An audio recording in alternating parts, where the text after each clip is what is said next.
அதிகமாக அவமானப்படுத்தப்பட்டவர் முகமது அலியா தான் இருப்பார். அரசால் அதிகமாக பழிவாங்கப்பட்டவர் அவராக தான் இருப்பார். அதிக மக்களால் விரும்பப்பட்டவர் அவராக தான் இருப்பார். ஒரு வெயிட் மோதுறாருன்னு சொன்னா அவரை ஆதரிக்கக்கூடிய ஆட்கள் தான் இருக்காங்க. கோஷன்லாம் அந்த பக்கம் இவரு சும்மா ஜஸ்ட் ஈஸியா தூக்கி போட்டு போயிடலாம் அப்படின்ற ஒரு எண்ணம் தான் இருக்கு. இவ்வளோ பெரிய ஒரு எழுச்சியில முகமது அலி அவர் வீழ்த்தின உடனே நிசப்தமா மாறுது. அந்த நிசப்தம் முடிஞ்சு இவர் கொடுத்த அந்த ஐ ஆம் தி கிரேட்டஸ்ட் அவர் கத்துற அந்த விஷயம் இருக்குல்ல, அது மிகப்பெரிய உள்நாட்டு கலவரம். நீங்க அந்த மாதிரி ஒரே நேரத்துல 30-35 நகரங்கள்ல அவ்வளவு பெரிய கலவரம் நடந்ததே இல்லை.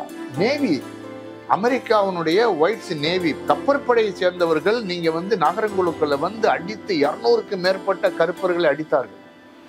என்ன காரணம்னு சொன்னா ஒரு பிளாக் ஜெயிச்சுட்டான். கமர்ஷியல் பாக்ஸிங் வந்த பிற்பாடு அவர் வீழ்த்தின ஒரு புகழ்பெற்ற ஒரு ஆளு. அப்ப அந்த டைம்ல அவர் என்ன பண்றாருன்னா, அந்த மேட்ச் முடிச்ச உடனே அடுத்த நாள் அவர் ஒரு இது அறிவிக்கிறாரு, நான் இஸ்லாம் மதத்துல சேர்றேன்னு சொல்லி. பெரிய கான்ட்ரோவர்சியான விஷயம். ஒரு அடிமைத்தனத்தை பாதுகாப்பதற்கான ஒரு பெயரா காசியஸ் கிளே அப்படின்றது ஒரு அடிமையினுடைய இது பேர் நான் அவமானமா கருதுறேன், ஆகவே நான் அதை தூக்கி எறிகிறேன்றாரு. நியூயார்க் டைம்ஸ் உட்பட எந்த பத்திரிகையிலையுமே அவரை கிளேன்னு தான் எழுதுவான். இவர் அதை படிச்ச உடனே கோபமா வரும். அப்புறம் அவர் அறிவிக்கையில காசியஸ் கிளேன்னு தான் அறிவிப்பான். ப்ரொமோஷன்ஸ் நடக்கிறது எல்லாத்துலயும் கிளேன்னு. இவருக்கு அதை கேட்கிற பொழுதெல்லாம் ரொம்ப கோபம். அப்ப என்ன பண்ணுவாருன்னு சொன்னா, நான் மேடையில போய் அது ரிங்ஸ்ல அதுக்கான ஆன்சர் கிடைக்கும்ட்டாரு. அங்கதான் நீங்க அவனை வீழ்த்திட்ட பிற்பாடு என் பேர் என்ன சொல்லு, அமெரிக்கால என்னை நடக்க விட மாட்டேன், ஹோட்டல்ல சாப்பிட விட மாட்டேன், என்னை நாய் மாதிரி அப்படி நாய் மாதிரி நடத்துற ஒரு நாய் மாதிரி நடத்துற நான் அமெரிக்காவுக்காக போய் இந்த வியட்நாம் அழிக்கணுமா? அந்த வியட்நாமின் எனக்கு என்ன பண்ணான்? என்னை நடக்கூடாதுன்னு சொன்னானா, எனக்கு என்னை நாயின்னு சொன்னானா, என்னை எதுவும் சொல்லல. என் மீது எந்த விதமான தாக்குதலும் தொடுக்காத, என் மீது எந்த விதமான கெடுதலும் செய்யாத வியட்நாமியனை நானே போய் தாக்கணும். நீ முதல்ல அமெரிக்கா இது அமெரிக்காவை மாத்து அப்படின்னு சொல்லி அவர் என்ன பண்ண போக மாட்டேன்னு உறுதியா முடிவெடுத்து. மார்ட்டின் லூதர் கிங் அவர் என்ன பண்றாருன்னா சிவில் ரைட்ஸ்ல நிக்கிறார். இவரு அமெரிக்காவை எதிர்த்து யுத்த எதிர்ப்புல நிக்கிறார். ஆல்ரெடி கம்யூனிஸ்டுகள் யுத்த எதிர்ப்புல இருக்காங்க. அங்க ஒரு ப்ராக்ரெசிவா பல அமைப்புகள், இது மூணு ஒரு புள்ளியில அணியுது. வணக்கம், இது அரண்சை. நான் தேவா பாஸ்கர். மற்றும் ஒரு முறை டீப் டைவ் பாட்காஸ்ட்ல சந்திக்கிறோம். இந்த முறை டீப் டைவ் பாட்காஸ்ட்ல எதை பத்தி பேச போறோம் அப்படின்னா, யூசுவலா இந்த ரைவல்ரிஸ் இருக்கும். பிரபலமாக இருக்கக்கூடிய ஒரு 20 எடுத்துப்பாங்க. அந்த 20ல யார் சிறந்தவர் அப்படின்றது யூசுவலா அந்த ரைவல்ரிஸ் நடக்கும். ரொம்ப எளிமையா புரிஞ்சுக்கணும் அப்படின்னா, விஜயா அஜிதா, ரஜினியா கமலா, சிவாஜி எம்ஜிஆர் அப்படின்றதெல்லாம் நம்ம ஊர்ல நம்ம பார்த்திருப்போம். அந்த மாதிரி த கிரேட்டஸ்ட் யாரு, the greatest of all time, GOAT அப்படின்னு சொல்லுவாங்க. இப்போ ரீசெண்டா மெஸ்ஸியா ரொனால்டோவா, கோட் யாரு, இந்த துறையில கோட் யாருன்னு நிறைய கேட்கறதெல்லாம் நம்ம பார்த்திருப்போம். அந்த மாதிரியான விவாதங்கள் சமூக வலைதளங்கள் நடக்கிறதே நம்ம பார்த்திருப்போம். நம்மளே கூட அந்த விவாதங்கள்ல பங்கேற்று இருப்போம். The greatest of all time ஸ்போர்ட்ஸ்ல இருக்கக்கூடிய, ஸ்போர்ட்ஸ்ல பார்ட்டிசிபேட் பண்ண இரஸ்பெக்டிவ் ஆஃப் எந்த விளையாட்டாவனா இருக்கலாம், அந்த எல்லா விளையாட்டு வீரர்களையும் உச்சபட்சமான ஒரு விளையாட்டு வீரர், ஒரு சிறந்த விளையாட்டு வீரர் முகமது அலி தான் அப்படின்ற விஷயத்தை கன்வே பண்ணக்கூடிய ஒரு புத்தகம் நானே மகத்தானவன் அப்படின்றதான் இந்த புத்தகத்தினுடைய பேர். முகமது அலி பத்தி எல்லாருக்கும் ஒரு சின்ன ஒரு இன்ட்ரோடக்ஷன் இருக்கும். Fly like butterfly, sting like bee அப்படின்னு அவர் சொன்னது அப்படின்ற மாதிரி சின்ன சின்ன அறிமுகம் எல்லாருக்கும் இருக்கும். பட் முகமது அலியினுடைய முழு வாழ்க்கையை ஆராய்ந்து பார்க்கக்கூடிய ஒரு புத்தகம் தான் இது.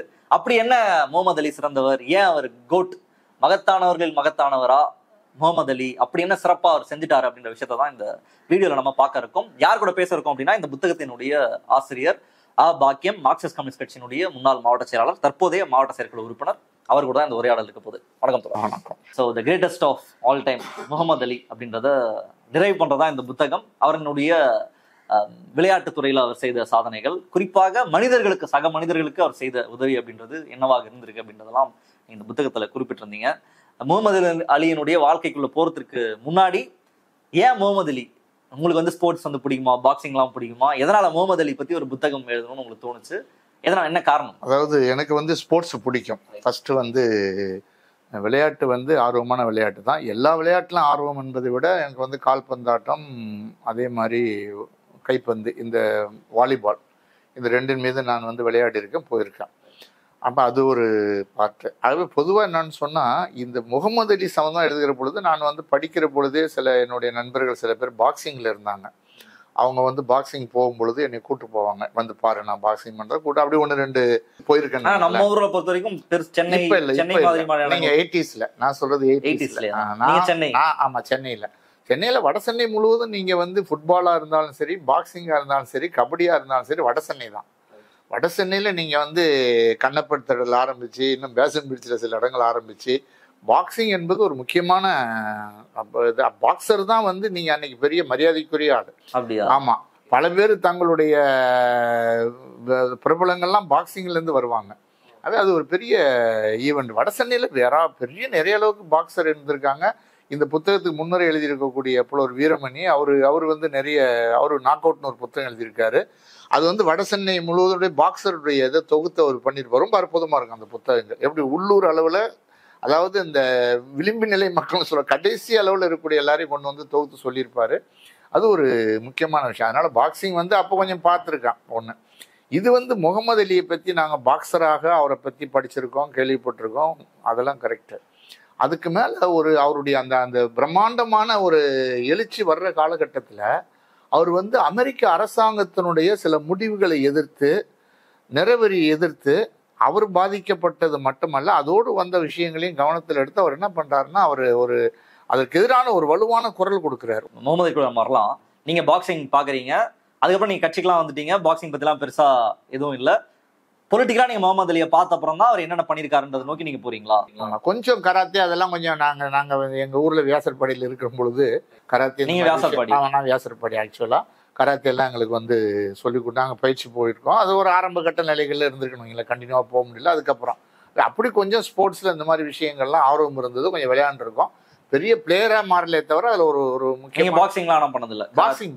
பாக்ஸிங்லாம் பண்ணதில்லை. கராத்தே எங்களுக்கு அன்னைக்கு இருந்த சினிமாலாம் அதுக்கப்புறம் போனார். கருப்பியான ஒருத்தர், அதே மாதிரி பாமோஜேன்னு ஒருத்தர், 2 பேரும், ஒருத்தர் ஜப்பான் கராத்தே, ஒருத்தர் குங்ஃபு கராத்தே, ரெண்டையும் கொஞ்சம் விளையாண்டுருக்கோன்னு வைங்களேன்.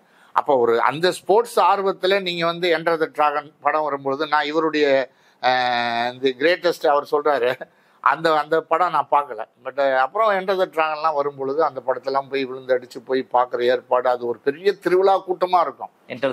நீங்கள் என்டர் த டிராகன் மட்டும் அந்த மாதிரி படங்கள் வருகிற பொழுது, புரூஸ்லி படம் ஆனந்த் தேட்டரில் நீங்கள் வந்து பொதுவாகவே இந்த மாதிரி சில படங்கள் வரும் பொழுது சினிமா தேட்டரில் ஒரு திருவிழா கூட்டங்களாக சினிமா தேட்டர் என்பது இருக்கும். அப்படிப்பட்ட அது போனால் டிக்கெட்டு கிடைச்சாலெல்லாம் ஏதோ பெரிய புதையல் கிடைச்சா மாதிரியும், டிக்கெட்டு கிடைக்காதாலெல்லாம் அப்படியே சோகமாக வெளியே வருவாங்க. அப்படி காட்சிகள்லாம் நீங்கள் திரையரங்களுக்கு முன்னாடி நடந்துக்கிட்டே இருக்கும். அப்போ நீங்கள் என்டர் த டிராகன் வரும்பொழுது தான் பெரிய அளவுக்கு அது யூத் மத்தியில் ரீச் ஆச்சு. இப்போ அதன் மீது கொஞ்சம் அப்படிப்பட்ட ஒரு ஆர்வம் என்பது ஏற்பட்டுச்சு. அதுக்கப்புறம் தான் நீங்கள் வந்து பாக்ஸிங் இதை கொஞ்சம் ஃபாலோ பண்ணுவோம். அதாவது கடைசியில் அந்த மேட்சஸ்லாம் போய் பார்ப்பீங்களா? மேட்சஸ்லாம் இங்கே நான் ரொம்ப நேரடியாக போய் பார்த்து ரொம்ப குறைவு போவோம், ரொம்ப குறைவு. கண்ணப்படுத்த நடக்கிற மேட்சஸ் போவோம். பட் அது ரெகுலராக போகிறதுக்கான அன்னைக்கு சூழ்நிலை என்பது இல்லை. ஒரு கேள்வி என்ன அப்படின்னா, நீங்கள் அங்கே பிளாக்ஸ் மத்தியில் பாக்ஸிங் இப்படி வந்துச்சு அப்படின்றத நீங்கள் அந்த புத்தகத்தில் எழுதியிருந்ததை படிக்க முடிஞ்சது. இங்கே இருக்கிற விளிம்புநிலை மக்கள் வந்து பாக்ஸிங்கை கையில் எடுத்தாங்க அப்படின்றத சொன்னீங்க. அதுக்கு ஏதாவது ஒரு ஒற்றுமை இருக்கா? இல்லை எப்படி இங்கே அந்த மக்கள்கிட்ட எப்படி பாக்ஸிங் போய் ரீச் ஆச்சு? அல்லது ஃபுட்பால் இல்லை பாக்ஸிங் பற்றி நம்ம பேசலாம். பாக்ஸிங் எப்படி அவங்க கிட்ட ரீச் ஆச்சு? நீங்கள் நிறையா சமூகத்தில் இன்னைக்கு மேபி பாக்ஸிங் வந்து ஃபேன்சி நிறைய பேர் பண்ணுறாங்க, நிறைய இடத்துல வந்துருச்சு. MMA கிளாஸஸ் நடக்குது, இந்த மாதிரி நிறைய இந்த மார்ஷியல் ஆர்ட்ஸ்க்கு வந்து நிறைய கிளாஸஸ்லாம் வந்துருச்சு. ஆனா இது எளிய மக்கள் கிட்ட போய் சேர்ந்ததற்கான அந்த பின்னணி இல்ல. அதுதான் நீங்க வந்து புலவர் வீரமணி அவருடைய நாக் அவுட் புத்தகத்தில் எழுதியிருப்பாரு. எப்படி வட சென்னை முழுவதும் நீங்க வந்து ஒரு விளையாட்டு ஆர்வம் உள்ளவர்களுக்கு அதாவது அது வந்து வேர்ல்டு முழுவதும் பாக்ஸிங் நடக்கிற, அமெரிக்காவில் நடந்த முகமது அலி மாதிரி அதுக்கு முன்னாடி இதெல்லாம் வருகிற பொழுதுதான் இது இங்கேயும் வருது. மல்யுத்தம், அந்த மல்யுத்தம் வருது. மல்யுத்தத்துக்கு அப்புறம் நீங்க பாக்ஸிங் வந்து அடுத்த லெவலா நீங்க வந்து பரிணமிக்குதுன்னு வைங்க. அப்போ சாதாரண மக்களுடைய அவங்களுடைய திறமைகளை வெளிப்படுத்தக்கூடிய ஒரு விஷயமாகத்தான் பாக்ஸிங் ரொம்ப எளிமையான முறைகளில் தான் அது ஆரம்பிச்சது. அதுக்கான வாய்ப்பு அது விளிம்புநிலை மக்களுக்கு அதான் இருந்துச்சு. வேற நீங்க அன்னைக்கு இருந்த பெரிய பெரிய விளையாட்டுகளில் போய் அன்னைக்கு நீங்க வந்து ஃபுட்பாலு அதில் போகிறதுக்கான சான்சஸ் இல்லை. கிரிக்கெட் அதுக்கப்புறம் வந்து எல்லாத்தையும் க்ளோஸ் பண்ணிச்சுன்னு வைங்களா. ஆகவே அந்த விளிம்பு நிலை மக்களுக்கான சில கபடி போட்டி, அதுக்கப்புறம் அந்த பாக்ஸிங், மல்யுத்த போட்டி, இதுதான் இருந்துச்சு.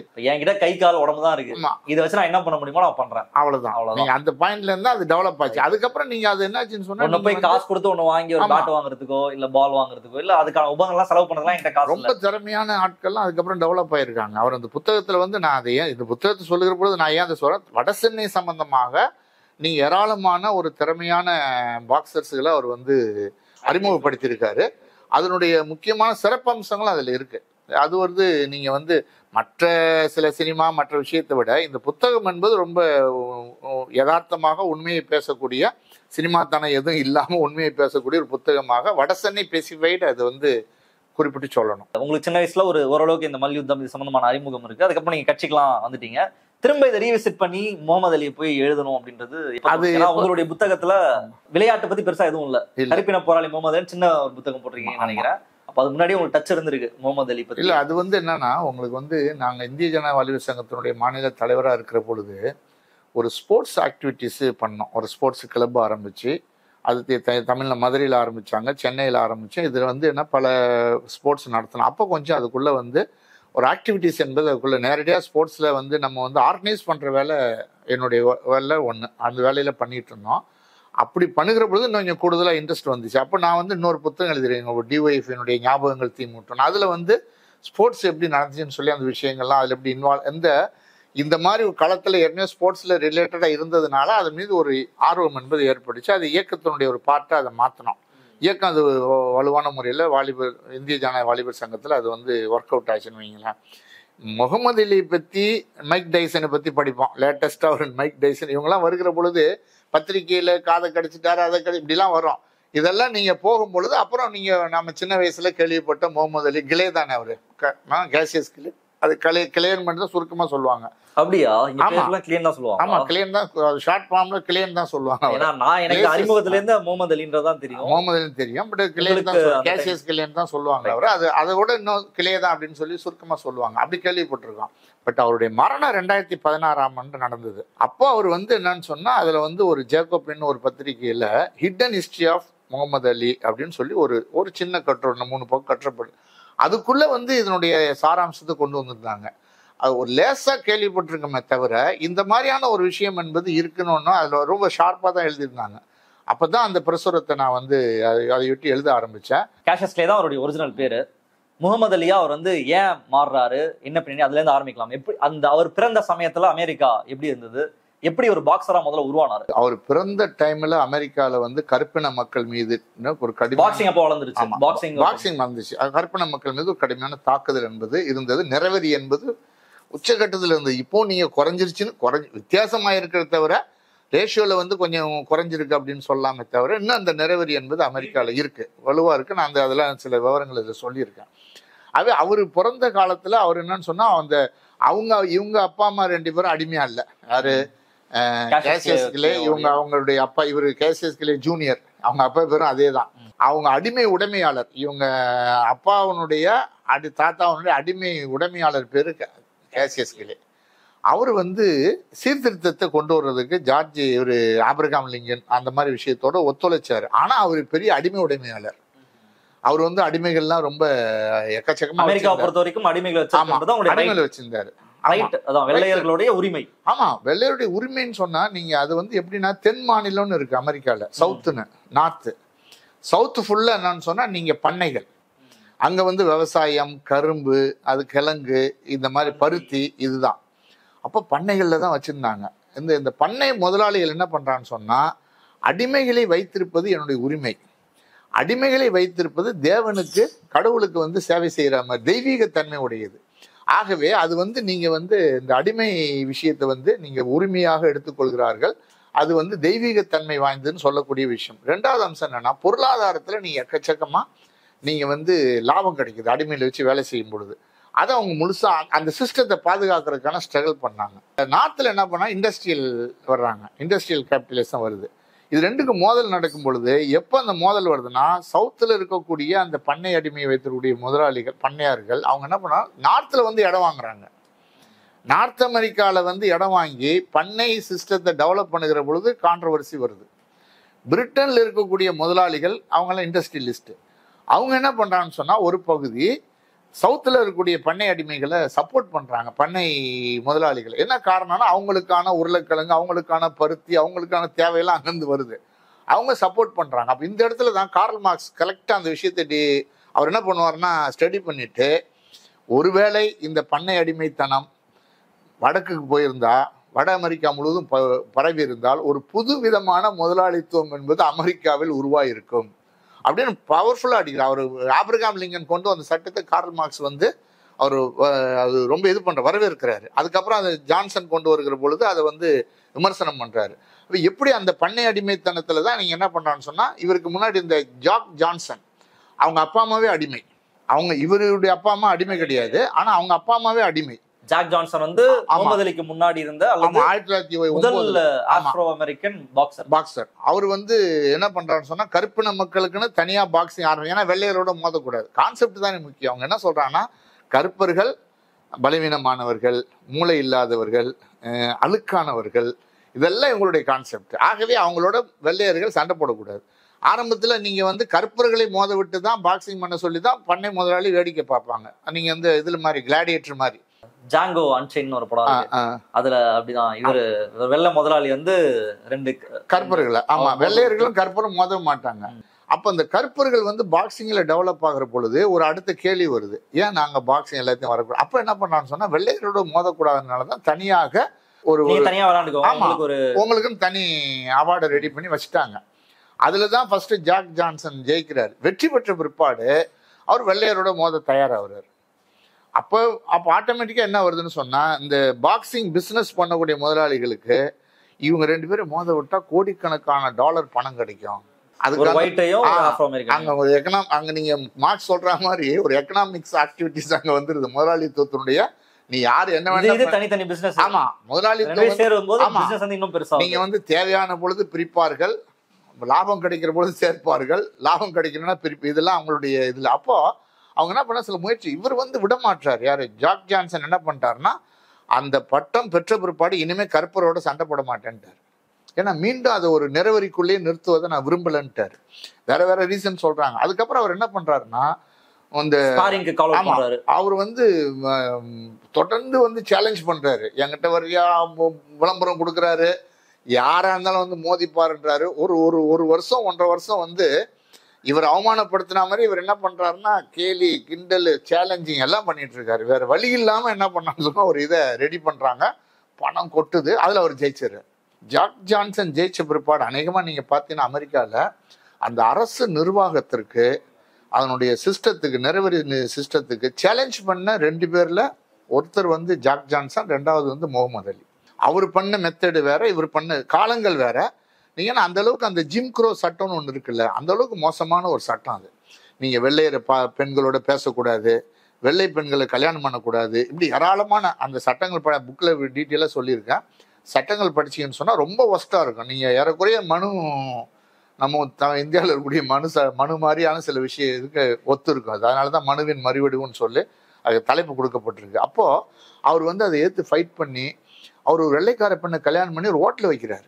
ஒரு எல்லாரும் வந்து சாப்பிட்ற மாதிரியான ஒரு ஹோட்டல். அங்கதான் முக்கியமான விஷயம். அதெல்லாம் நீங்க என்னன்னு சொன்னா தகர்க்கப்படுது. அப்புறம் அவர் வந்து பிடிச்சி நீங்க வெள்ளை பெண் இந்த மாதிரி கல்யாணம் பண்ணதுக்கான தண்டனை கொடுத்து அவர் வந்து பல கேஸ் ஆமா ஒழிச்சு கட்டிடுறாங்க. இவர் வரும்பொழுது, இவர் பிறந்து வருகிற பொழுது இவர் இந்த விஷயங்கள்லாம் இவர் நான் அதுக்குள்ள இப்ப ஆர்வமா போய் படிக்கிறாருனால இது வந்து கொஞ்சம் கொஞ்சமா இந்த மாதிரி அவங்க அம்மா என்ன சொல்றாங்கன்னா, இதுல இருந்து நம்ம பையன் வந்து தனிப்பட்ட முறையில ஒழுங்கா வளரணும்ன்ற முறைகள்ல அவங்க நடக்குது அப்படின்னு அவர் சொல்றாரு. பின்னாடி நான் சொல்ல கேட்டிருக்கேன். அந்த சிறுவனுடைய மரணம் அது இவர் தான் டிஸ்டர்ப் பண்ணாரு. எம்எட்டி டெல்லுன்னு பேரு. ஆமா, அவங்க அம்மா அதை பத்தி சொல்றாங்க அவர்கிட்ட. இந்த மாதிரி சின்ன பையனடி பண்ணிட்டாங்க, ஜஸ்ட் ஒரு கடையில போய் ஒரு பெண்ணோட, ஒரு வெள்ளையன பெண்ணோட பேசுனதை கிண்டல் பண்ணதா மாத்தி பண்ணிட்டாங்கன்னு சொல்லி. ஏன்னா நீங்க அந்த விஷயத்த கொஞ்சம் சொல்லுங்களேன். அதாவது அந்த எம்எட்டின்ற அந்த பையன் வந்து 14 வயசு பையன், அவங்க ரிலேஷன் வீட்டுக்கு போறான். அங்க வந்து நீங்க பாத்தீங்கன்னு சொன்னா நிறவரி சம்பந்தமான விஷயங்கள் கூடுதலா இருக்கக்கூடிய ஒரு பகுதி. இவன் வழக்கமா என்ன பண்ணான்னு சொன்னா, போய் அங்களுடைய ஒரு பெட்டி கடையில ஒரு இளம் பெண்கள் 2 பேர் வந்து அவங்க கடை வச்சிருக்காங்க, அவங்களோட பேசுறான், பழகுறான், ஏதோ கொஞ்சம் ஃப்ரீயா மூவ்மெண்ட் வந்துருது. இது வந்து அங்களுடைய ஒயிட்ஸுக்கு வந்து ஒரு டிஃப்ரெண்டா மாறுது. அது வந்து இந்த பெண்ணை கிண்டல் செய்து விட்டான். அது அநேகமா அது எப்படி டெவலப் ஆயிருக்கலாம் சொல்ல முடியாது, ஒரு காதலா கூட டெவலப் ஆயிருக்கலாம். அந்த டீனேஜ் அது வந்து அவங்களுக்கு ஒரு பாதிப்பு ஏற்பட்டிருக்கு. ஆகவே இந்த பையன் என்ன பண்ணான்னு சொன்னா, நீங்க வந்து பிடிச்சி அவனை சாகடிச்சிடறாங்க. அது ரொம்ப சாதாரணமா அப்ப நடந்திருக்குன்னு வைங்களேன். அப்ப சாகடிச்ச பிற்பாடு அந்த பையனுடைய மரணம் இருக்க, அது அவங்க அம்மா வந்து இது ஒரு பெரிய இந்த மாதிரி ஒரு கொடுமையா நடந்த விஷயத்த அவங்க அம்மா வந்து பெரிய இஷ்யூவா மூமெண்டா மாறிச்சு. அப்புறம் அன்னைக்கு இருந்து இந்த சிவில் ரைட்ஸு கருப்பு மக்கள்லாம் சேர்ந்து அதை கொண்டு போன ஊர்வலம், சர்ச்சுக்கு கொண்டு போனது. அதுவே ஒரு சிறுவன் வந்து எப்படி வந்து சாகடிக்கப்பட்டான் அப்படின்றது அந்த ஆற்றுல தான் தூக்கி போட்டாங்க, அடிச்சு ஆற்றுல தூக்கி போட்டது தானே. இன்னைக்கு அந்த சிறுவனுக்கு அந்த ஆற்றுல வந்து நிறைய நினைவு சின்னங்கள் இருக்கு. அங்க வந்து என்ன பண்ணான்னு சொன்னா, நீங்க வந்து ஃபர்ஸ்ட் நினைவு சின்னம் அதை அடிச்சு உடைச்சிடுறாங்க, திரும்பி திரும்பி வைக்கிறாங்க. அது அப்போ வந்து இந்த சிவில் ரைட்ஸ் கருப்பின மக்களுக்காக போராடக்கூடியலாம் ஒன்று சேர்ந்து அந்த சபை ஊர்வலம் என்பது எல்லா பத்திரிகையிலையும் செய்தி ஆகுது. அப்போ இந்த மூவ்மெண்ட் என்பது இன்னும் கொஞ்சம் இதாகுது. அப்போ அந்த அந்த பீரியட்ல நீங்க அடுத்து என்ன வருதுன்னு சொன்னா, ரோசா பார்க்கனுடைய அந்த பஸ் அந்த விஷயம் வந்து அடுத்து உடனே டெவலப் ஆகுது. அது இந்த இதோட அது ஒத்துழைமை இயக்கம்னு ரொம்ப பவர்ஃபுல்லா அவரு அவங்க வந்து இவங்க எல்லாம் என்னன்னு சொன்னா கொஞ்சம் ப்ராக்ரெசிவா இருந்திருக்காங்க. ரோசா பார்க் இவங்கெல்லாம் ப்ராக்ரெசிவா இருந்திருக்காங்க. அவங்க வந்து அந்த மூவ்மெண்ட் இருக்கும் பொழுது நீங்க அந்த நகரமே நீங்க ஸ்தம்பிக்கிற அளவுக்கு. அப்போ கூட நீங்க என்ன பண்ணான்னு சொன்னா, பிளாக்ஸ் வந்து பஸ்ல ஏறலாம், வேற வேற பஸ் ஸ்டாண்டு வச்சான். பஸ்ல ஒன்னா ஏறலாம்னு கூட ஒரு சட்டம் போட்டு வேற வேற பஸ் ஸ்டாண்டு கூட வச்சாங்கன்னு வைங்களேன். அப்பதான் நீங்க மார்ட்டின் லூதர் கிங் வர்ற அவரு அந்த உள்ள வந்து ரொம்ப ஒரு இந்த நிறவெறிக்கு எதிரான சண்டை வந்து உச்சகட்டத்துல இருக்கிற டைம்ல இவர் வர்றாரு. இவர் வரும்போது ஜாக் ஜான்சன், ஆமா அவர் வந்து ஜாக் ஜான்சன். அடுத்து நீங்க அப்பெல்லாம் நீங்க வந்து என்னன்னு மால்கம் எக்ஸ். இதுல இன்னொரு பேரலா ஒரு விஷயத்தை நீங்க பார்க்கணும். முகமது அலி வருவதற்கு 1920s நீங்க சோவியத் புரட்சி நடந்த பிற்பாடு 1920s அமெரிக்கா 1919 அமெரிக்கால 3000 வேலை நிறுத்தம் நடக்குது. ஒரு பயம் வந்துடுது. அப்பதான் ஃபர்ஸ்ட் ரெட் ஸ்கேர் கொண்டு வர்றாங்க. ரெட் ஸ்கேர்னா சிவப்பு பயம்னு சொல்லி தொழிற்சங்கத்துக்கு எதிராக, கம்யூனிஸ்டுக்கு எதிராக அப்பதான் ஆரம்பிக்கிறாங்க பெரிய தாக்குதல். அப்போ நீங்க வந்து என்ன பண்ணான்னு சொன்னா, அடுத்து ஒரு 3 வருஷம் 4 வருஷத்துல அந்த இன்டர்நேஷனல் கம்யூனிஸ்ட் கட்சி இன்டர்நேஷனல் வந்து பிளாக்ஸ் வந்து அவங்க ஆர்கனைஸ் பண்றாங்க, கருப்பர்களுக்கான தொழிற்சங்கம் ஆரம்பிக்கிறாங்க. இதெல்லாம் வந்து ஒரு கிளாஸ் மூவ்மெண்ட் வந்துகிட்டே இருக்கு ஒரு பெரிய அளவுக்கு. அப்ப நீங்க இந்த ஜாக் ஜான்சன் இருக்கும்போது அது இல்லை. பின்னாடி வருகிற பொழுது இதெல்லாம் வந்து கருப்பர்களுக்கான ஒர்க்கிங் கிளாஸ் மூவ்மெண்ட்டும் நடக்குது. அந்த ஒர்க்கிங் கிளாஸ் மூவ்மெண்ட்டை லீட் பண்ணக்கூடிய லீடர்ஸ் என்ன பண்ணா, ஒயிட்ஸ் அண்ட் பிளாக்ஸ் ரெண்டு பேரும் மிங்கிள் பண்ணி கிளாஸ் ஸ்ட்ரகிளா மாற்ற நிறைய நடக்குது. முகமது அலி வர முன்னாடி 48 நீங்க பாத்தீங்கன்னு சொன்னா, நீங்க வந்து பெரிய மூவ்மெண்ட் 40 48 49 வரைக்கும் பிரம்மாண்டமான இயக்கங்கள், தெருக்கள் முழுவதும் பிளாக்ஸும் ஒயிட்ஸும் சேர்ந்து வந்து நீங்க வந்து நடக்கும். ஒரு ஃபேக்டரியில பிளாக்ஸை எடுக்கக்கூடாதுன்னு உத்தரவு போடுறான். அதை எதிர்த்து நடக்கிற ஸ்ட்ரகிள் பிளாக்ஸ் எல்லாம் எடுக்க வைக்கிறாங்க, கடைசியில் வேலைக்கு எடுக்க வைக்கிறாங்க. ஒரு ஃபேக்டரியில பிளாக்ஸ் எல்லாம் ஃபேக்டரியிலேருந்து வெளியே அனுப்புறதுன்னு முடிவு பண்றான். அதுக்கு அப்போ ரெண்டும் அந்த ஒயிட்ஸும் பிளாக்ஸும் சேர்ந்து ஒரு கிளாஸ் ஸ்ட்ரகிள் நடக்குது. இதெல்லாம் நீங்க வந்து அமெரிக்காவிற்கு ஒரு ஆளுகிற அச்சத்தை உருவாக்குது. அப்போ அவங்க என்ன பண்ணாங்கன்னா, ரெட் ஸ்கேர் செகண்ட் டைம். அப்பதான் நீங்க மெக்கார்த்திசன் பேர் அதுக்கு. எல்லா கம்யூனிஸ்டுகளையும் பட்டியல் போடுறான். சென்ட்ரல் கமிட்டி மொத்தத்தையும் வந்து தேச துரோகிகள். பவர்ஃபுல்லான பிரச்சாரம், ஐடியாலஜிக்கலி பிரச்சாரம். அது சாதாரண விஷயம் இல்லை. உன் தத்துவம் என்பது வன்முறையை சொல்லுது அப்படின்னு சொல்லி அவங்க ஆரம்பிக்கிறாங்க. இந்த பீரியட்ல தான் இந்த இயக்கங்கள் வந்து நீங்க எழுச்சி பெறக்கூடிய காலகட்டத்தில் தான் என்ன பண்ணா, ஹாலிவுட்ல அட்டாக் பண்றான். ஹாலிவுட் வந்து நீங்க வந்து சிகப்பு நிறம்ட்டான், இந்த ரெட் ஸ்கேர் இன் ஹாலிவுட். அப்போ நீங்க சார்லி சாப்ளின் படம் நடிக்க விடாம தடுத்தாங்கல்ல, 345 பேர் பட்டியல் எடுக்கிறான். ஹாலிவுட்ல இருந்த பிரபலமான நடிகர்கள் முழுவதும் கம்யூனிஸ்டுகளோட தொடர்பு வச்சிருக்காங்க, கம்யூனிஸ்டோட பேசினாங்க, சோவியத்தினுக்கு ஆதரவாக சொன்னாங்க, இங்க பேட்டி கொடுத்தாங்க, ஒரு முற்போக்கான ஒரு பாட்டு பாடினாங்க. 345 மெம்பர்ஸை லிஸ்ட் அவுட் பண்ணி, அவங்களாம் கம்யூனிஸ்ட் கட்சியில் மெம்பரே கிடையாது, ஆனாலும் அந்த கருத்து வரக்கூடாதுன்றதுக்காக எல்லாரையும் தடை பண்ணான்.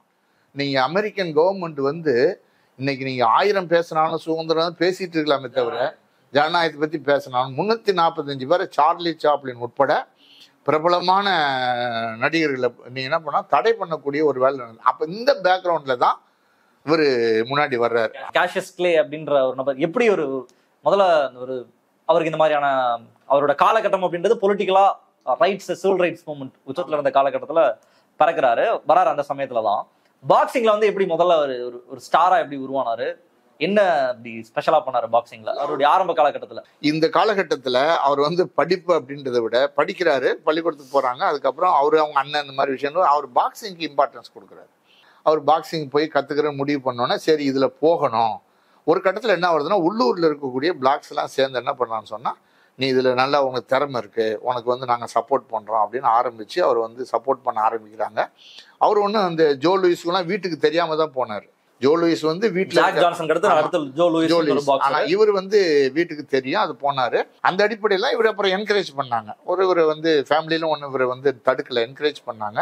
முதல் ரவுண்ட்ல அந்த உள்ளூர் அளவிலான சக்சஸ் வருது. தொடர்ந்து நீங்க அவர் இந்த அமெச்சூர் காம்படிஷன்ல அவர் வந்து வெற்றி பெறாரு. அது 2-3 டிஸ்ட்ரிக்ட் லெவல்ல சக்சஸ் ஆன உடனே அப்புறம் வந்து ஒரு பெரிய டீம் பாக்ஸிங் டீம் வந்து வேற டைப்ல அண்டர் 20 ஏஜ் அப்படின்னு ஆரம்பிக்கிற டைம்ல இந்த ரெண்டு ரேஸும் சண்டை போடுறோம். அப்ப நீங்க அதை உடச்சிட்டாங்க. 1909லயே தனியா நடந்துகிட்டே இருந்தது. ஜோ லூயிஸ் வந்து அப்புறம் ப்ராடக்ட்னு ஒருத்தர் வந்து அந்த கட்டத்துல தான் அது நிறுத்தினாங்க. ஆனா அது வந்து பிளாக்ஸும் ஒயிட்ஸும் மோதுறது இன்னொரு ரவுண்டு டெவலப் ஆயிடுச்சு.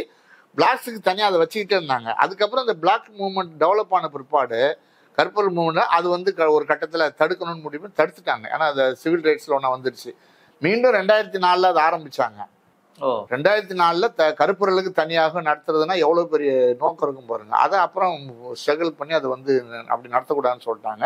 அப்படிதான் இவர் வந்து வந்தார். ரோமுக்கு போய் ஒரு பவர்ஃபுல்லான மேட்ச் அது. நீங்க அவர் வெற்றி பெற்ற அந்த ஆட்கள் இருக்காங்க. ரோம்ல வந்து ஒலிம்பிக்ஸ்ல போறாரு. ஒலிம்பிக்ஸ்ல போனா இவருக்கு ஃபிளைட் ஏறுறதுக்கு பயம். அதெல்லாம் எழுதியிருக்காங்க. அது எப்படி வந்து அவர் வந்து விமானத்துல போக மறுத்தாரு, அப்புறம் விமானத்துல போனாரு. விமானத்துல போய் நீங்க வந்து ஏன்னா அது ஒரு புது விதமான அனுபவம்னு போய் அங்க இறங்கி அவரை பத்தி பேசிட்டே இருப்பாராம்.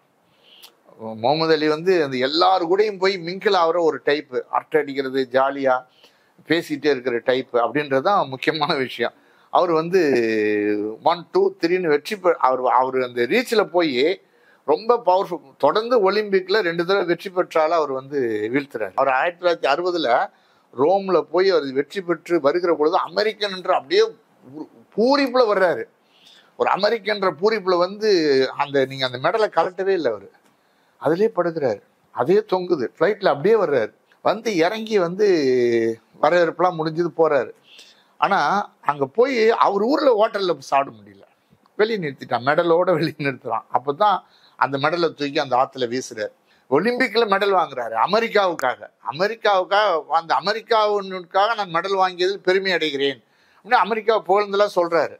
அதெல்லாம் போனது வந்து எல்லாத்தையும் பேசுறாரு. ஆகவே அவரு பின்னாடி என்ன பண்ணுவாரு, அடுத்து வரும் பொழுது வா அமெரிக்கா வாங்குவாரு, என்னோட வந்து மோது அப்படின்னு சொல்லி அமெரிக்காவை ஒரு ஒயிட்டை மோத விடும் பொழுது வா அமெரிக்கா வா அப்படின்னு சொல்லி போட்டு அடிச்சு ஒரு வெள்ளையனை வீழ்த்திட்டு எழுந்துரு அமெரிக்கா வா அமெரிக்கான்னு சொல்லி அப்படி எப்படி இருக்கும் பாருங்க. அந்த ஒரு நேஷனை, ஒரு வெள்ளை இனவெறிக்கு எதிராக நீங்க ஒரு ரிங்ஸ், அந்த குத்துச்சண்டை வளையத்துக்குள்ள வந்து நீங்க நடக்கிறது ஒட்டுமொத்தமான அமெரிக்க அரசியலினுடைய களமா அது மாறிச்சு.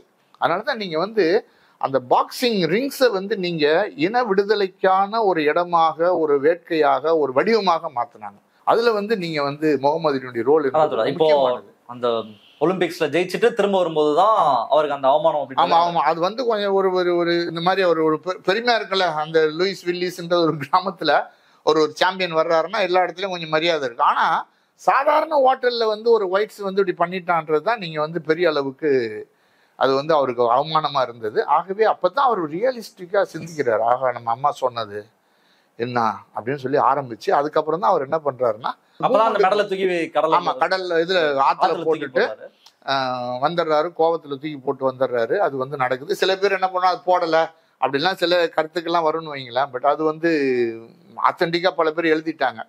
அதனால வந்து நீங்க தூக்கி போட்டு வர்றாரு. அதுக்கப்புறம் கொஞ்சம் கொஞ்சமா பாக்ஸிங்ல தான் கவனம் செலுத்துறாரு, இதுக்கு போகல. அமெரிக்கர் அப்படின்ற அந்த பெருமை அவருக்கு போயிடுச்சு. ஆமா, அது அன்னைக்கு முடிஞ்சது. அன்னைக்கு அவர் என்ன பண்றாருன்னா, நம்ம வந்து அமெரிக்கர்கள் அல்ல, கருப்பர்கள் நம்ம மீது. ஏன்னா நீங்க வந்து அந்த நாட்டில் இருக்கக்கூடிய பத்திரிகைகள் அனைத்தும் எந்த அளவுக்கு இழிவான முறையில் அதிகமாக அவமானப்படுத்தப்பட்டவர் முகமது அலியா தான் இருப்பார்.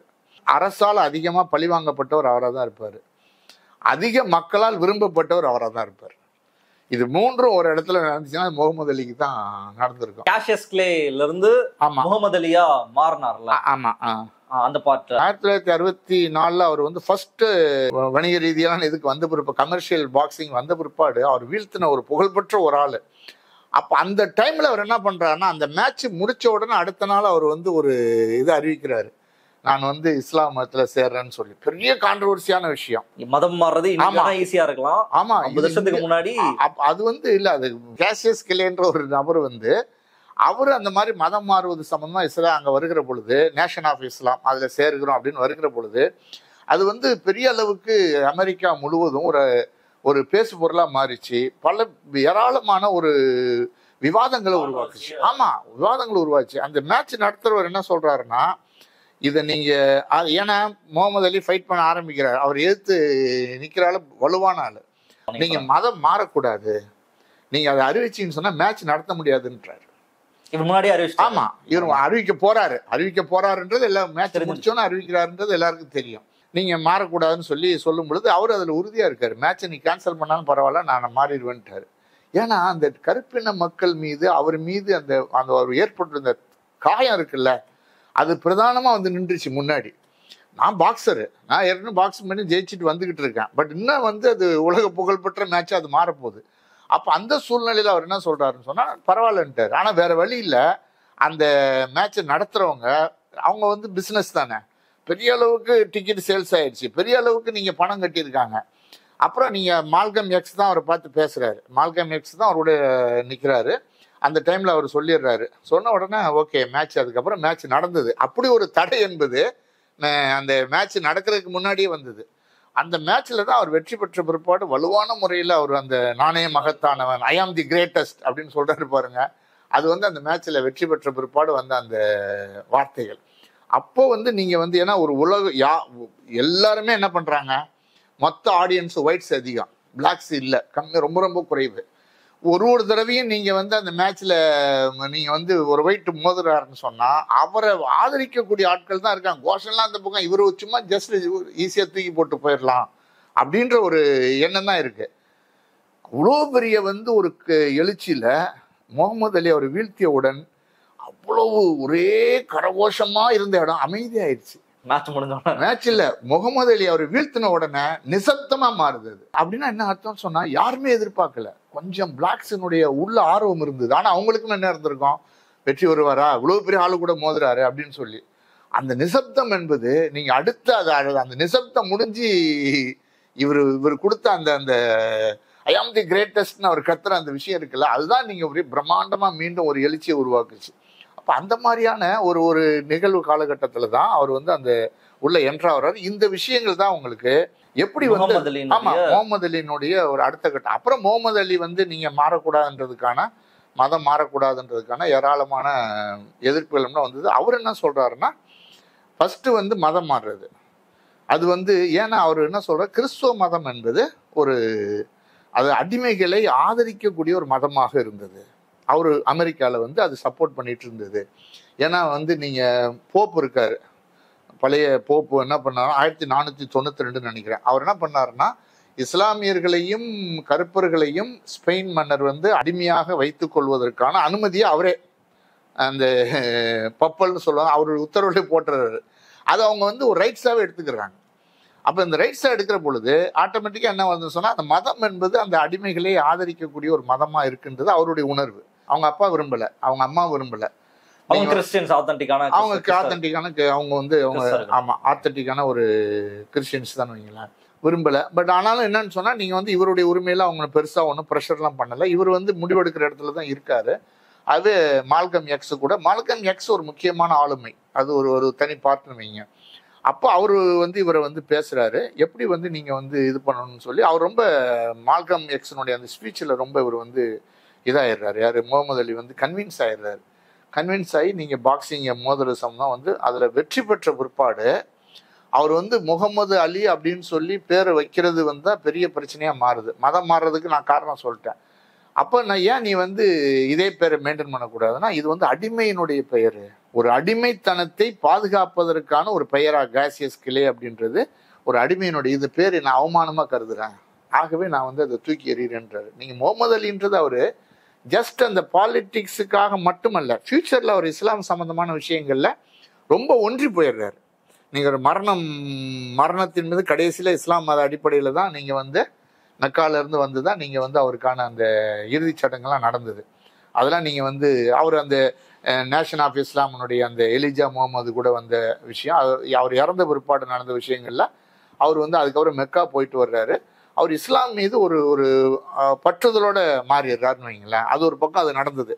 அதெல்லாம் நம்ம வந்து, ஆனால் அதுக்கு தியரிட்டிக்கலாக இன்னொரு டெவலப்மெண்ட் என்னன்னா, பொலிட்டிக்கலாக இந்த வெறும் இஸ்லாம் மதம் கருப்பர்கள் அப்படின்ற விஷயங்கள் இருக்குல்ல, அதில் எல்லாரையும் ஒன்றிணைக்கணுன்ற பாட்டு அடுத்த பாட்டு வந்துடுறாரு. மெக்காவுக்கு போயிட்டு வந்திருப்பாடு அவரு மொத்த பேரையும் கருப்பின மக்கள் உழைப்பாளி மக்கள் எல்லாம் ஒன்றா ஆர்கனைஸ் பண்ணுறதுக்கான சில விஷயங்களை வந்து மேற்கொள்ள ஆரம்பிக்கிறார். அது ஏற்கனவே மால்கம் எக்ஸ் வந்து ஒரு சிஸ்டத்தை அப்படி டெவலப் பண்ணுறாரு. அதில் தான் டிஃப்ரென்ஸாக அவர் ஷூட் பண்ணி தான் சாகடிச்சாங்க. அது அந்த அடிப்படையில் நடந்தது. ஆகவே இவருக்கு வந்து முகமது அலிக்கு வந்து அந்த கேசியஸ் கிலே வந்து இந்த பேர் வந்து ஒரு அடிமை, அந்த பேரை மாத்திரம் அப்படின்னா முகமது அலி அப்படின்றத மாத்துறாரு. ஆனா அந்த முகமது அலின்ற பேரை யாரும் ஏற்றக்கூடலன்றதையும் குறிப்பிட்டிருந்தீங்க. நியூயார்க் டைம்ஸ் உட்பட எந்த பத்திரிகையிலையுமே அவரை வந்து கிளேன்னு தான் எழுதுவான். இவர் அதை படித்த உடனே கோபமாக வரும். அப்புறம் வந்து அவர் அறிவிக்கையில கேசியஸ் கிளேன்னு தான் அறிவிப்பான். இதெல்லாம் அவர் வந்து ஆமா மேட்ச்ல அறிவிக்கிறது. இவர் மோதிர அந்த ஆப்போசிட்ல மோதிர எல்லாருமே ஒருத்தன் வேணும்னே ஒரு பிளேயர் வந்து வேணும்னே கூப்பிடுறாரு. அதாவது கிளேன்னு திட்டமிட்டே பிரஸ்ல பேசுறது, மேட்சுக்கு முன்னாடி ஒரு மீட் நடக்கல, எல்லாத்துலயும் ப்ரொமோஷன்ஸ். ஆமா ப்ரொமோஷன்ஸ் நடக்கிறது எல்லாத்துலயும் கிளேன்னு. இவருக்கு அதை கேட்கிற பொழுதெல்லாம் வந்து ரொம்ப கோபம். அப்ப என்ன பண்ணுவாருன்னு சொன்னா, நான் வந்து மேடையில பேச அது ரிங்ஸ்ல அதுக்கான ஆன்சர் கிடைக்கும்ட்டாரு. அங்கதான் நீங்க வந்து அவனை வீழ்த்திட்ட பிற்பாடு என் பேர் என்ன சொல்லு. அப்ப அந்த மேட்ச் சம்பந்தமா சொல்ற பொழுது இவங்க என்ன பண்றான்னு சொன்னா, அவர் கொடூரமானவர், அவரை வந்து ஒரே ரவுண்ட்ல வீழ்த்திருக்க முடியும். ஆனா திட்டமிட்டு இந்த முகமது அலி என்ன பண்ணாருன்னா அதை எக்ஸ்டெண்ட் பண்ணி கொடூரம் அடிச்சாருன்னு அது இல்லை. அது அவருக்கு வந்து அலி என்ன சொல்றாருன்னா, அவரு பிளேயரு, நல்ல பிளேயரு, நான் திட்டமிட்டெல்லாம் இது பண்ணல, நல்ல பிளேயரு, ஆனாலும் அவர் வீழ்த்திய பிற்பாடு அவர் என்னுடைய பேரை வந்து தப்பா உச்சரிச்சுட்டே இருக்காரு, அதனாலதான் நான் கேட்டேன். அந்த கேள்வியிலிருந்து தான் இவங்க பத்திரிகையில் இப்படி எழுதுனாங்க. ஆனா அவர் என்ன பண்ணாருன்னா, நான் வந்து என் பேர் என்ன சொல்லு, கிளையா சொல்லுன்னு சொல்லி அந்த நம்ம இப்ப பேசுறது வந்து எத்தனையோ ஆண்டுகள் பிற்பாடு ஒரு பெரிய அந்த கிரௌடுக்கு மத்தியில, ஆமா பெரிய இதுக்கு மத்தியில நீங்க வந்து பேச வைக்கிறது, கிரௌடுக்கு மத்தியில அப்படி கொஸ்டின் பண்றது இருக்குல்ல, அதெல்லாம் நீங்க பெரிய அளவுக்கு எக்ஸ்ட்ராடினரி துணிச்சல் தான் அது. அந்த கோபம் எந்த அளவுக்கு இருந்திருக்கும் பாருங்க. அந்த அப்படி நிறைவெறியினுடைய தாக்கம் என்பது நீங்க கடுமையா இருந்தது. என்ன ஏராளமான சம்பவங்கள் இருக்கு அதுக்குள்ள. நீங்க படிச்சீங்கன்னு சொன்னா அமெரிக்க நிறைவெறி சிஸ்டம் இருக்கு, அது இன்னும் இருக்கு. பட் இன்னைக்கு வந்து நீங்க அந்த ப்ராப்ளம் வந்து அமெரிக்காவில் குறையல. அதனாலதான் அந்த கோபத்துல தான் அவர் என்ன பண்ணா, பேரை மாத்திட்ட பிற்பாடு அவர் என்ன, அவருக்கு முகமது அலின்னு வந்த பிற்பாடு பெரிய அளவுக்கு நீங்க ஒரு வரவேற்பு கிடைச்சது, பெரிய அளவுக்கு இழப்பு ஏற்பட்டது. அதாவது கொஞ்சம் ரெண்டு பக்கம் இருந்தது, வரவேற்பும் கிடைச்சது, இழப்பும். வரவேற்பு பாதிக்கப்பட்ட மக்கள். ஆமா, இழப்பு அப்படின்றது முதலாளி. ஆமா, நீங்க ஏன்னா அங்க வந்து நீங்க வந்து கருப்பின மக்களுக்கான ஒரே அரசை எதிர்த்து போராடக்கூடிய ஒரு பக்கம் ஒர்க்கிங் கிளாஸ் மூவ்மெண்ட், ஃபேக்டரி, அதெல்லாம் ஒரு பக்கம் நடக்குது. ஒரு அடையாளம் இல்லை அவங்களுக்கு. அந்த அடையாளம் யாரு? அப்ப நீங்க 1910ஆம் ஆண்டுகளுக்கு முன்னாடி அந்த 20ஆம் ஆண்டுகளுக்கு முன்னாடி எல்லாம் சில இயக்கம், இப்போ சினிமால வந்து ஹீரோலாம் சண்டை போடுறாங்க, அதை நம்ம பாக்குறோம். பட் அது நம்மளுடைய போராட்டம், நமக்கு ரெப்ரசன்டேஷன் எடுத்துக்கணுமா, இல்ல அது சினிமா அப்படின்னு கடந்து போயிருவோமா? அந்த மாதிரி இந்த மேட்ச் அப்படி கடந்து போக கூடாது. அப்படி கடந்து போக முடியாது. நீங்க சினிமா, நீங்க வந்து இது வந்து மூமெண்ட்ஸ் கீழே நடக்குது, சினிமாவுக்கு எந்த மூமெண்ட்ஸும் நடக்கல. கீழே வந்து மக்கள் வந்து கருப்பின மக்கள் வந்து அடக்கப்படுகிறார்கள், அடிக்கப்படுகிறார்கள். ஜாக் ஜான்சன் வந்து ஜெயிச்ச பிற்பாடு நடந்த கலவரம் 44 சிட்டில கலவரம் நடந்தது. முதல் ஒரு ஆப்ரோ அமெரிக்கன் ஒரு ஒயிட்டை வீழ்த்திய பிற்பாடு அடித்து நொறுக்கினார்கள்.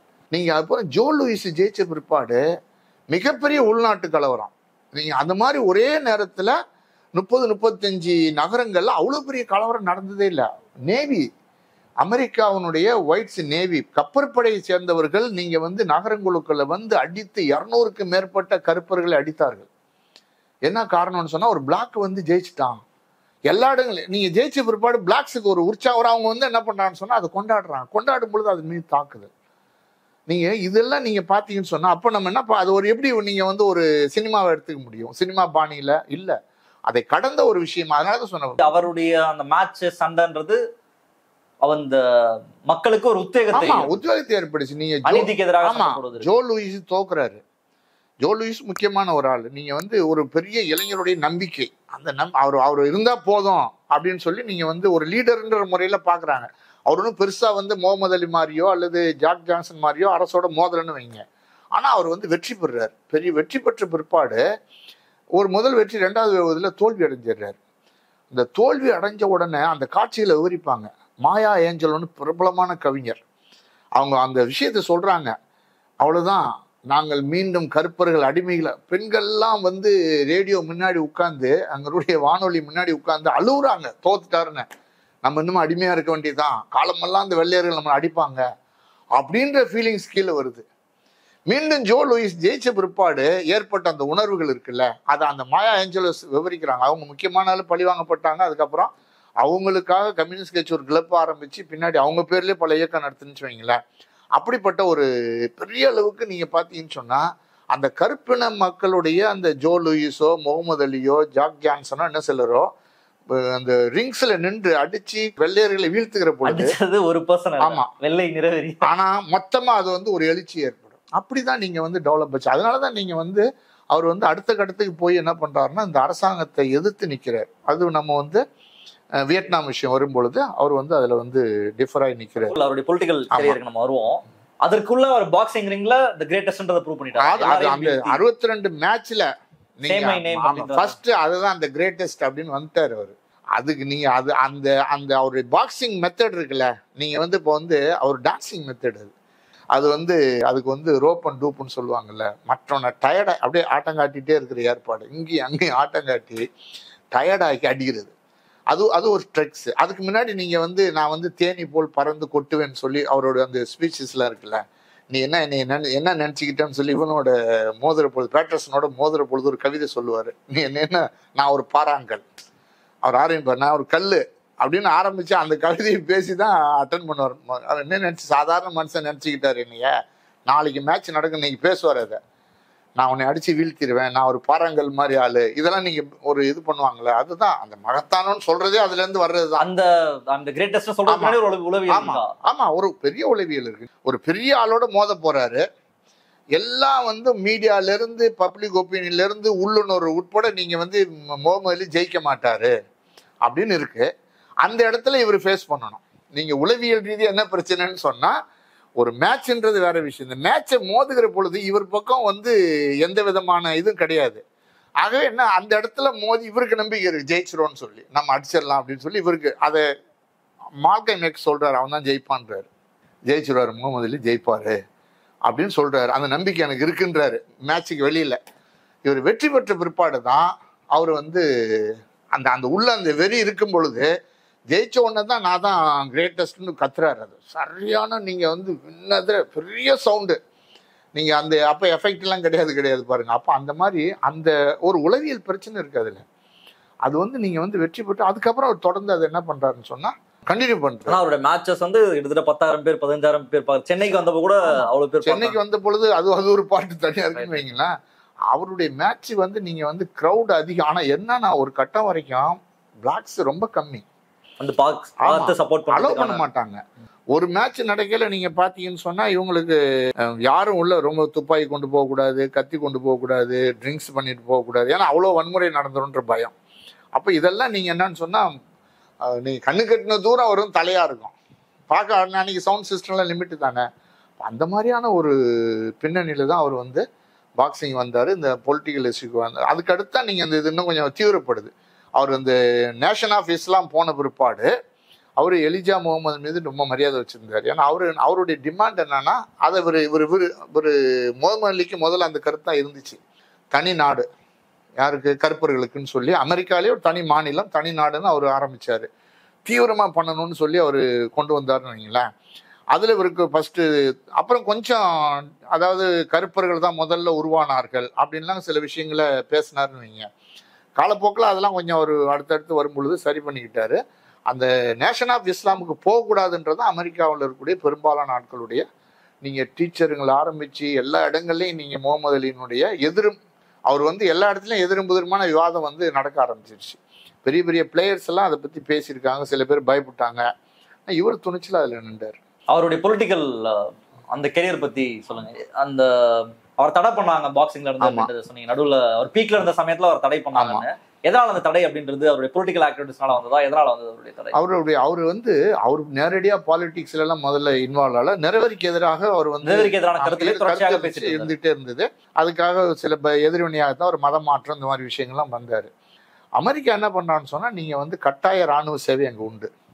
இந்த கட்டாய ராணுவ சேவைக்கு அவரை பயன்படுத்துகிறாங்க. அவர் வந்து போகணும், யாராக இருந்தாலும் போகணும். இவர் என்ன பண்ணுறாருன்னா கட்டாய இராணுவ சேவைக்கு போகிறது எங்கன்னா போன உடனே வியட்நாமுக்கு அனுப்புகிறாங்க. அப்போ இவர் என்ன, நான் போக மாட்டேன்னு முடிவெடுத்தார். நீங்கள் ஒரு குறிப்பிட்ட வயசு வந்தோன்னா 17 வயசு 18 என்ரோல் பண்ணிடணும், கட்டாய இராணுவ சேவைக்கு என்ரோல் பண்ணிடணும். 18 வயசு முடிஞ்சோன்னா என்ரோல் பண்ணிட்டாங்க. அந்த குறிப்பிட்ட டைமில் அவர் கூப்பிட்றாங்க. அவர் வந்து இந்த வெற்றி பெற்ற பிற்பாடு அப்படியே டாலர் மழை கொட்டுது. எல்லாம் வந்து பணம் நீங்கள் மேட்ச்சில் பணம் வந்து கொட்டுது. நீங்கள் வந்து என்ன வருமானம், இப்போ நீங்கள் நம்ம தமிழ்நாட்டிலுடைய செலிபிரிட்டிஸ் எல்லாம் நீங்கள் வந்து அதெல்லாம் ஏற்று பேசுறதுலாம் சாத்தியமே கிடையாது. அப்படி வந்து நிற்குது. அதான் அமெரிக்காவினுடைய அந்த யுத்தம் டைமில், நீங்கள் இப்போ நடந்த யுத்தத்திலேயே நீங்கள் வந்து பகல்காம் யுத்தத்திலேயே நீங்கள் கருத்து சொல்கிறதுக்கு எவ்வளோ பெரிய பிரச்சனையாக இருக்குது. ஆனால் வியட்நாம் மீது நடந்த அந்த தாக்குதல் மீது நீங்கள் அமெரிக்காவில் அவர் வந்து நீங்கள் சேர்ந்து வியட்நாமுக்கு போகணுன்றது தான் முடிவு. நான் போக மாட்டேன்ட்டார். கூப்பிடுறாங்க, போகல உள்ள. அப்போ சொல்கிறான், வரலன்னா அடுத்து தண்டனை தான், கொடுத்துக்கிட்டோம் அப்படின்னு சொல்லி. ஏன்னா இவருக்கு முன்னாடி ஒரு 3 பேர் அந்த மாதிரி ரிஜெக்ட் பண்ணுறான். அது 3 பேர் என்னன்னு சொன்னால் அடித்தட்டுலேருந்து வந்தவங்க. அதில் ஒருத்தர் வந்து கம்யூனிஸ்ட் கட்சியில் மெம்பர், ரொம்ப பவர்ஃபுல்லாக பதில் சொல்கிறாங்க. அவங்க 3 பேரையும் இராணுவத்தை விட்டு வெளியே அனுப்புகிறாங்க. அவங்க ஒருத்தர் ஆஃபீஸர், அவங்க அது பெரிய பிரச்சாரமாகுது. இவர் வந்து அதை ரெஃபர் பண்ணுறாரு. யார்? முகமது அலி. அவர் என்ன சொல்கிறாருன்னா பேசும்போது அப்போ என்ன பண்ணார் சார், தண்டனை கொடுக்க பிடிச்சி அவர் வந்து முதல்ல இது நான் போக மாட்டேன்னு சொன்னார். என்ன கேட்குறாருன்னா, நான் ஏன் அங்கே போகணும் வியட்நாமுக்கு, நான் அமெரிக்கனா அப்படின்னு அதுக்கு பதில் சொல்லு. அமெரிக்காவில் என்னை நடக்க விட மாட்டேன், ஹோட்டலில் சாப்பிட விட மாட்டேன், என்னை வந்து நாய் மாதிரி அப்படி நாய் மாதிரி நடத்துகிற ஒரு நாய் மாதிரி நடத்துகிற நான் வந்து அமெரிக்காவுக்காக போய் இந்த வியட்நாம் அழிக்கணுமா? அந்த வியட்நாமி எனக்கு என்ன பண்ணான், என்னை வந்து நடக்கூடாதுன்னு சொன்னானா, எனக்கு வந்து என்னை நாயின்னு சொன்னானா, என்னை எதுவும் சொல்லலை. என் மீது எந்த விதமான தாக்குதலும் தொடுக்காத, என் மீது எந்த விதமான கெடுதலும் செய்யாத வியட்நாமியனை நான் ஏன் போய் தாக்கணும்? நீ முதல்ல அமெரிக்கா வந்து இது அமெரிக்காவை மாற்று அப்படின்னு சொல்லி அவர் என்ன பண்ண, போக மாட்டேன்னு உறுதியாக முடிவெடுத்துட்டார். பல எச்சரிக்கைகள்லாம் எவ்வளோ பெரிய ப்ரெஷர் வந்திருக்குன்னு நம்ம உங்களுக்கு தெரியும். அவர் வந்து தெளிவாக சொல்லிட்டார், இல்லை அப்படின்னு சொல்லிட்டார். அப்போ அரெஸ்ட் பண்ணுறாங்க. அதுக்கப்புறம் இம்மிடியட்டாக எல்லா பட்டம் பறிக்கப்படுகிறது, விளையாட்டுக்கு தடை செய்யப்படுகிறது. அதுக்கப்புறம் நீங்கள் அரெஸ்ட் பண்ணி கேஸ் போடுறாங்க. இந்த கேஸ்லேருந்து அவர் என்ன பண்ணுறாருன்னா வெளியே வந்து அப்பீல் பண்ணிடுறாரு. அப்பீல் ஒரு பக்கம் நடந்துக்கிட்டு இருக்கு. இந்த தடை பண்ணப்பட்ட காலத்தில் ஒரு 3 ஆண்டு காலம் அவர் என்ன பண்ணுறாருன்னா யூனிவர்சிட்டிஸில் போய் பல்கலைக்கழகங்களில் பேசுகிற 200 ஸ்பீச் கொடுத்துருக்காரு. அவருடைய முஷ்டிகள் பேசிக்கொண்ட இடத்துல போய் வாய் பேச ஆரம்பிக்குது. Students black is the best அப்படின்ற ஒரு ஸ்பீச். ரொம்ப அது வந்து அதனுடைய டெக்ஸ்ட்டை படிச்சிங்கன்னா ரொம்ப பவர்ஃபுல்லாக இருக்கும். அவர் வந்து ஸ்டூடெண்ட்ஸ் எல்லா இடத்துலையும் கூப்பிடுறான். அங்கே இருக்க ப்ரொஃபஸர்ஸ் ஏற்பாடு பண்ணுறாங்க, தடை பண்ணுறாங்க. தடையை மீறி அவர் வந்து பேசுகிறாரு. அது வந்து பெரிய எழுச்சியை உருவாக்குச்சு. நீங்கள் அப்போ தான் நீங்கள் அவர் என்ன பண்ணுறாருன்னு சொன்னால், நீங்கள் வந்து ஜெயிச்சு நீங்கள் இந்த தடை பண்ணுறதுக்கு இடையில கானா போகிறார். கானாவில் வந்து குவாமே நுக்ருமா அப்படின்னு சொல்லக்கூடிய அங்கே கானா லீடர், அவர் தான் வந்து ஒரு லெப்டிஸ்ட். அவர் கானா ஆட்சிக்கு வந்த பிற்பாடு அவர் எல்லாத்தையும் முதல்ல அமெரிக்கா மற்றும் எடுத்து சண்டை போட்டுட்ருக்காரு. அவர் பேன் ஆப்பிரிக்கா அப்படின்ற சிஸ்டத்தை அவர் தான் கொண்டு வர்றாரு. எல்லா ஆப்பிரிக்க மக்களையும் ஒன்று சேர்ப்பதுக்காக சொரண்டர்லேருந்து இப்போ நடக்குது அது. இப்போ நீங்கள் வந்து தாமஸ் சங்கராக்கு அப்புறம் இப்போ இப்ராஹிம் தரோர் இந்த மாதிரி ஆட்கள் பலர் வர்றாங்கன்னு வைங்களேன். அவர் வந்து நுக்ருமா சந்திக்கிறார். அந்த ஆப்பிரிக்கா விஜயம் இருக்க பரவசப்படுத்துச்சு அவர் சொன்னார், நான் இது வரைக்கும் ஆப்பிரிக்காவை பற்றி அமெரிக்காவில் எனக்கு சொல்லப்பட்ட விஷயம், ஆப்பிரிக்கா என்பது மிருகங்கள் நிறைந்தது, மனிதர்களே மிருகங்களை போல் இருப்பார்கள். இவர் ஆப்பிரிக்காவில் பிறக்கல, இருப்பார்கள். ஆகவே அவர்கள் அதாவது மிருகங்கள் மாதிரி பலதை சாப்பிடுவாங்க, அழுக்கா இருப்பாங்க, மனிதர்களாகவே நான் இங்க வந்து பார்த்த பிற்பாடு அவர் அந்த கானால போன அந்த தலைநகரெல்லாம் பார்த்துட்டு அவர் சொல்றாரு, நான் இது என்னுடைய சொந்த ஊரு, என்னுடைய தாய் பூமி, நான் ரொம்ப நேசிக்கிறேன்னு சொல்லி அவர் பேசின ஜனங்கள் மக்கள் அலைகள்ல அவர் அடிச்சுட்டு போறாரு. அவர் அந்த நுக்ருமா முதல் ஆப்பிரிக்கா பிரசிடென்ட். இந்த மாதிரி ஒரு ஆளுக்கு அது வரைக்கும் எந்த பிரசிடென்ட்டும் அவர் யாரும் அதை கூப்பிட்டு அவரை மரியாதை செலுத்தி அதுக்கப்புறம் ஆப்பிரிக்கா முழுவதும் பயணங்கள் தான். அதுக்கப்புறம் தான் இந்த வியட்நாம் விஷயங்கள் வந்து வருது. அப்போவே அவர் என்ன பண்ணிட்டாருன்னா ஆப்பிரிக்காவில் பல இடங்கள்ல புகழ்பெற்ற ஒரு ஆளாக மாறிடுறாரு. அங்கே போய் சில விஷயங்களை பேசுறாரு. ஒரு ஆப்பிரிக்கன்றதுல நான் பெருமை அடைகிறேன், என் சொந்த ஊர் ஆப்பிரிக்கான்றதுல என்னுடைய முன்னோர்கள் ஆப்பிரிக்கான்றதுல நான் பெருமை அடைகிறேன்னு சொல்லி ஆப்பிரிக்க பெருமையெல்லாம் பேச ஆரம்பிக்கிறாரு. அமெரிக்காவில் இந்த மாதிரி கற்பிதமே தவறாக சொல்லப்பட்டிருக்கின்ற விஷயத்தையும் பேச ஆரம்பிச்சு தான் இந்த வியட்நாம் போர் வரும்பொழுது நிறைய அப்போ ஒரு டெவலப்மெண்ட் அங்கே வருது. வியட்நாம் போர் வரும்பொழுது மார்ட்டின் லூதர் கிங் அவர் என்ன பண்ணுறாருன்னா சிவில் ரைட்ஸில் நிற்கிறார். இவர் அமெரிக்காவை எதிர்த்து யுத்த எதிர்ப்பில் நிற்கிறார். அவரு சிவில் ரைட்ஸ் மட்டும் தான், யுத்த எதிர்ப்புக்குள்ளே வரல. இவரு யுத்த எதிர்ப்புக்குள்ளே நிற்கிறாரு. அவர் வந்து அப்ப இவர் இந்த விஷயம் பேசின உடனே இவருக்காக அந்த சிவில் ரைட்ஸ்ல இருக்க வர்றாங்க. அவங்களும் இவங்களும் சேர்ந்து ஆல்ரெடி கம்யூனிஸ்டுகள் வந்து யுத்த எதிர்ப்புல இருக்காங்க. அங்க ஒரு ப்ராக்ரெசிவா பல அமைப்புகள், இது 3 ஒரு புள்ளியில் இணையுது. ஒரு பக்கம் சிவில் ரைட்ஸ் தேவை, ரோசா பார்க்ஸ் எல்லாம் கம்யூனிஸ்டுகளுடைய கூட்டத்துக்கெல்லாம் போய் கலந்துக்கிறாங்க பல பேர். அப்போ இவங்க ஒரு பக்கம், முகமது அலி வந்து வியட்நாமுக்கு எதிராக வருகிற பொழுது 3 பேரும் சேர்ந்து அந்த இயக்கம் என்பது ரொம்ப பவர்ஃபுல்லா மாறுது. வியட்நாமில் அமெரிக்காவுடைய தாக்குதலை நிறுத்த வேண்டும் என்று அமெரிக்காவுக்குள்ள இந்த 3 புள்ளிகள் இணையும் பொழுது பெரிய எழுச்சியா மாறின ஒரு சம்பவம் அதான். அதுல முகமது அலியுடைய அப்புறம் அவர் லூதர் கிங், மார்ட்டின் லூதர் கிங்கோட சேர்ந்து பல கூட்டங்கள் அட்டன் பண்றாரு, பவர்ஃபுல்லா பேசுறாரு. இந்த சமயத்தை முழுவதுமாக ஒரு அரசியலுக்காக பயன்படுத்தி, ஆமா, முழுக்க எஜுகேட் பண்ண ஆரம்பிச்சாரு, பல தலைப்புகள்ல பேச ஆரம்பிச்சாரு. அப்படி பேச ஆரம்பிச்சோன்னா பெரிய எழுச்சி ஏற்பட்டது. நீங்க அது வந்து நீங்க அதான் அந்த 3 விஷயம், நீங்க வெறும் வந்து வியட்நாம் போருக்கு எதிரான ஒரு செக்ஷனும், அதே மாதிரி இன்னொரு பக்கம் சிவில் ரைட்ஸ்ல மட்டும் இருந்த விஷயமும், இது ரெண்டும் வந்து நீங்க முகமது அலியுடைய இந்த விஷயம் வரும் பொழுது 3 பேரும் ஒன்றாக சேர்ந்து நீங்க அமெரிக்க அரசனுடைய கொள்கைக்கு எதிராக நீங்க பவர்ஃபுல்லா மூவ்மெண்ட், மக்கள் எழுச்சி ஏற்பட்டுச்சு. ஏன்னா நீங்க எப்படி வந்து அந்த விடுதலை போராட்டம், அந்த பாக்ஸிங் அப்படின்ற விஷயங்கள் வந்து இருக்கு. இப்போ நீங்க வந்து நடந்து தடை செய்யறாங்க, அதுக்கு சண்டை போட்டுட்டு இருக்காரு. ஆனா அவரு நீங்க வந்து அந்த நடக்கிற பொழுது இப்படிப்பட்ட பல நாடுகளுக்கு போறாரு, பிரச்சாரம் பண்றாரு, அவருக்கு பெரிய இம்பார்ட்டன்ஸ் கிடைக்குதுன்றதை நம்ம வந்து அப்ப உலக அளவுல அப்பவே புகழ்பெற்ற, ஏன்னா தொடர்ச்சியா ஜெயிச்சுட்டே வர்றாருல அவரு, அதுலயே அவரு ஃபேமஸ் ஆயிட்டாரு. அது கூட சேர்ந்து இந்த கருத்துக்களும், இந்த கருத்துக்கள் வந்து இன்னும் வியட்நாம் போகலன்ற விஷயம் என்பது பெரிய அளவுக்கு அவர் மீது மரியாதை, அது தேச துரோகின்னு சொல்லிடுவாங்க.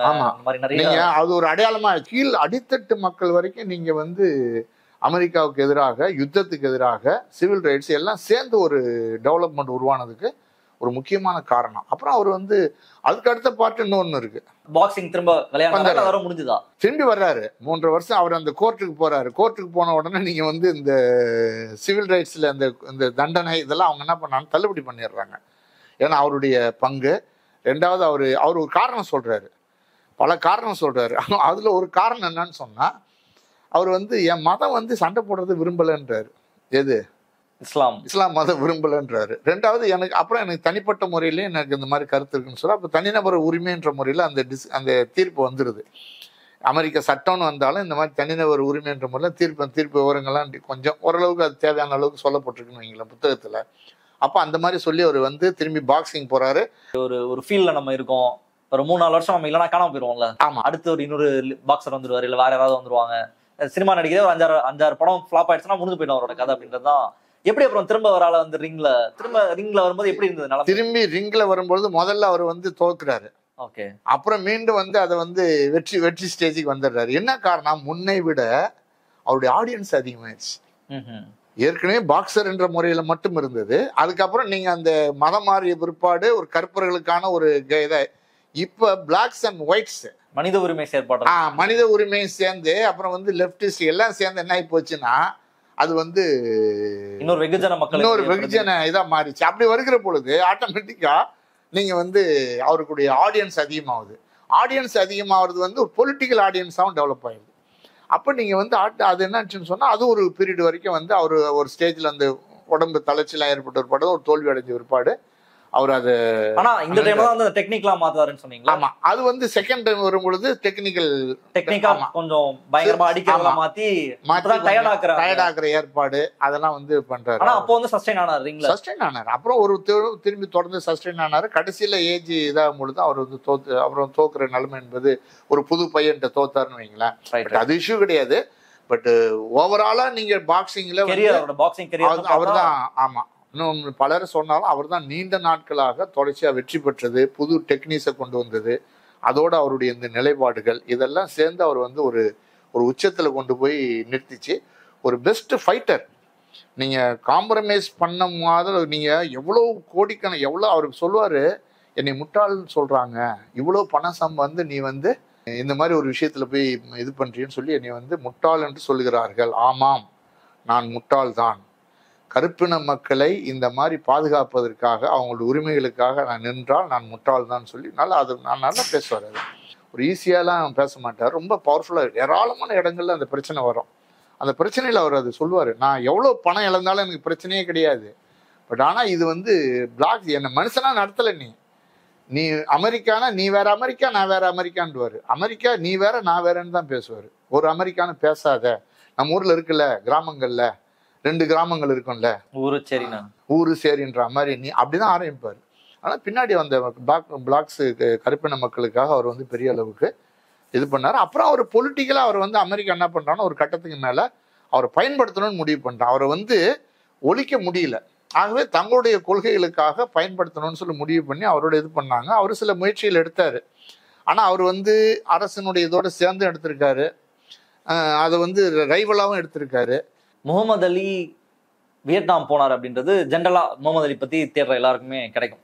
ரொம்ப ஈஸியா வியட்நாம் போரை எதிர்த்தாரு, அதுக்கு அந்த போரை வந்து எதிர்த்தாரு முகமது அலி, அதற்காக சில விலையை கொடுத்தாருன்றது எல்லாருமே ரொம்ப ரேண்டமா முகமது அலியை பத்தி படிக்கும்போது தெரியக்கூடிய விஷயமா இருக்கு. பட் நீங்க புத்தகத்துல குறிப்பிட்டிருந்தது நிறைய விஷயம் ரொம்ப ஷாக்கிங்கா இருந்தது. ஈராக்ல போயிட்டு அமெரிக்கர்களை விடுவிச்சாரு, ஹிஸ்புல்லாட்ட போய் பேசினாரு, இஸ்ரேல் பாலஸ்தீன் இஷ்யூ அப்போ பாலஸ்தீனோட ஸ்டாண்ட் எடுத்தாரு, சைனாக்கு விசிட் பண்ணி அங்க பாக்ஸிங்கை கொண்டு வந்தாரு, இந்தியா சென்னை பயணம் வந்தது அப்படின்றது நான் சென்னையில எம்ஜிஆர் கூட இருக்க போட்டோலாம் பார்த்துருக்கேன்.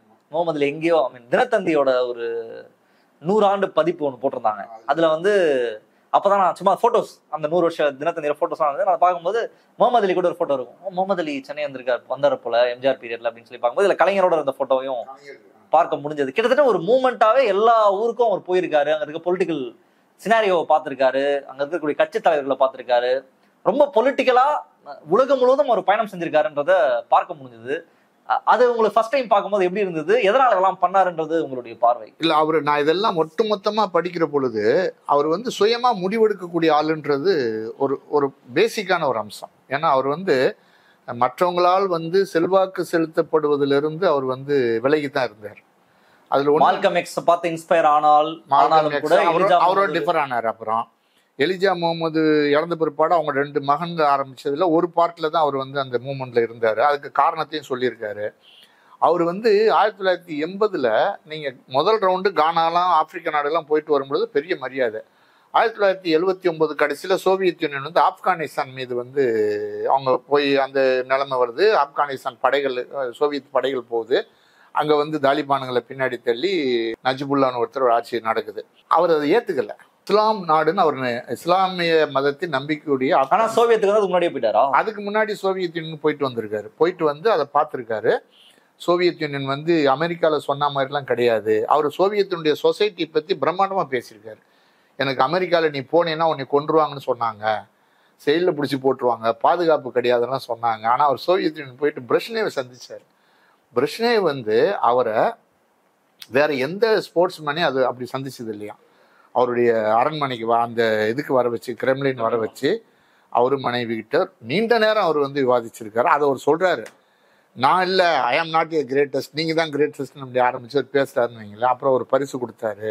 இன்னொன்னு அதுல சொல்லி புத்தகத்துல சிறப்பா இருந்தது என்ன அப்படின்னா, அவர் முத்தம் கொடுத்தாரு, இவர் முத்தம் கொடுத்திருக்காரு, திரும்ப இவரும் முத்தம் கொடுத்தாரு. ஏன்னா வந்து அது வந்து அமெரிக்கால நடக்காத ஒரு விஷயம். அவர் வெள்ளைத்தோல் இருக்கக்கூடிய ஒருத்தர் கொடுத்தாரு அப்படின்னு சொல்லிட்டு அதுக்கப்புறம் அவர் என்ன பண்ணுவாருன்னா அந்த ரோடுகள்ல நடந்து போயிருக்காரு.